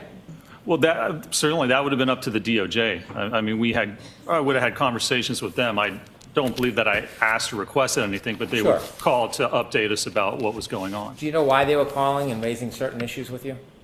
I do not know, no, sir. And by calling and raising issues and telling you information, even if you weren't requesting it, it helped prepare you for your trial testimony, didn't it? It would certainly help prepare me to understand what was going on during the trial, yes. Did you know there was a sequestration order? That there was supposed to be no discussion of testimony and issues that were occurring in the courtroom before you testified? I'm going to allow it. Were you aware of that, sir? No, I was not. Okay. After you testified, before you testified, did you get a chance to meet anybody from the defense? Just when I came to court, I think for the voir dire is the first time I met anybody. Did you just spend time with the defendant and the defense after your testimony? Well, after my testimony at trial on the 24th, yes, I was provided a ride back to the airport, and I believe I was the last witness, so before my ride to the airport, they said, there's a lunch next door. We need to get somebody else to take to the airport. Come over, have lunch. I had lunch, stood in the corner, and then got a ride back to the airport. Spend time with the defendant and her family? Oh, they were certainly there. Did you talk to them? Well, they talked to me. As I said, I ate my lunch, and then I actually went and stood in the corner, and then I believe some people came over to talk to me and approached me. So you spent some time with them? Certainly, yes. Okay. And, sir, I understand the report is not going to be ready until May 7th or after? I believe currently that's what the estimated deadline is, yes. And so in evaluating Dr. Welch's materials, you wanted to look at the raw data, the conclusions, the findings, the PowerPoint, all the materials, right? Yes, you'd like to review all the materials before coming up with an You opinion. make a decision on what you think is appropriate to contest or maybe agree with, and then do your own test if necessary, correct? To be able to respond to what those opinions and allegations are, yes, sir. And it's taken you at least a month to fairly do that, hasn't it? Well, I believe that's what we've had, a month. I don't know if it's taken us a month. That's basically all we've had up to this point to do that. And it's still not done? No, not yet. That's correct, sir. All right. Is that it, Mr. Brennan? That's it, thank you. All right. Can you get that report and everything completed before the 7th? If I order you to do so? If you order me to do so, I mean, I could certainly try and expedite it, yeah. All right. I appreciate that. Thank you very much. You're all set, sir. Thank you, Your Honor. All right. Want to see counsel at sidebar for 1 minute? Down, follow me.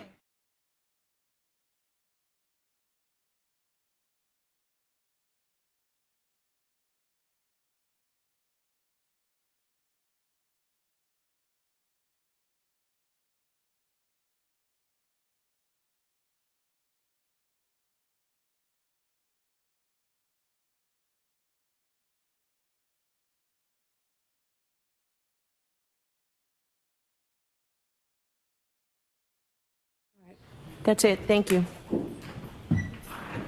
All rise to the court, please. Goodbye.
It took a double murder and a hostage standoff with police to burn off 18-year-old Devin Arthur's violent rage. Sir, can you state your name for the record, please? My name is Devin Sean Ryan Arthurs. Now he was coolly sitting in front of police detectives, trying to explain the rampage. I felt very calm and collected after I did it. I felt like I wasn't really capable of feeling empathy for it. I'm very prone to getting angry a lot. I'm very to the point where I think that I might be kind of sick in that sense. The interrogation opens a window into Arthur's mania. He offers not one motive for his actions, but pivots from one self-serving story to another. You shift between three different explanations for your actions, and I want to talk about each one of them. One, that you reacted or overreacted to being ridiculed for your faith. Outraged, you say, by the U.S. coalition bombing in Syria. Yes, I was. I'm very, very angry about what goes on in Iraq and Syria.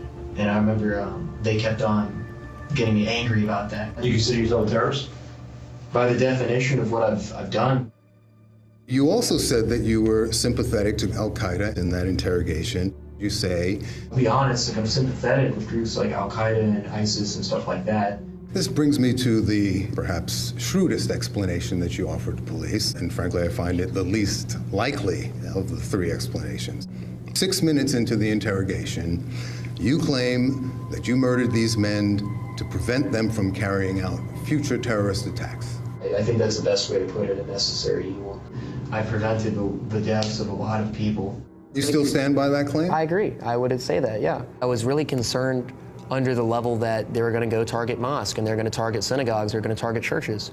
I gave 45 years of my life to stop this organization. Let's come to that. The idea that you were acting heroically is a I don't think I was delusion. acting heroically. If I hadn't have shut this organization down by doing this, there'd be a lot more people dead than just 2 people from that organization. You think the right thing to do would be to end him in order to prevent this organization from... As tragically as it is, yes. The way you describe it, you're basically turning a brutal murder into an act of heroism by saying that you were acting to save civilian lives from future terrorist attacks. Well, I certainly was. That's a way of aggrandizing yourself. David, I can see where that comes from in that context, and the thing is, I don't have any intent to really hurt innocent people. If I could bring Jeremy and Andrew back, I would. I'm sure you would now, but when you offer this explanation to police, was that just a cover story to reduce your culpability? I mean, I was smart enough to know that they're not going to let me walk out those gates. Well, it makes you look less evil if you have some greater good that you're protecting. That's a fair point.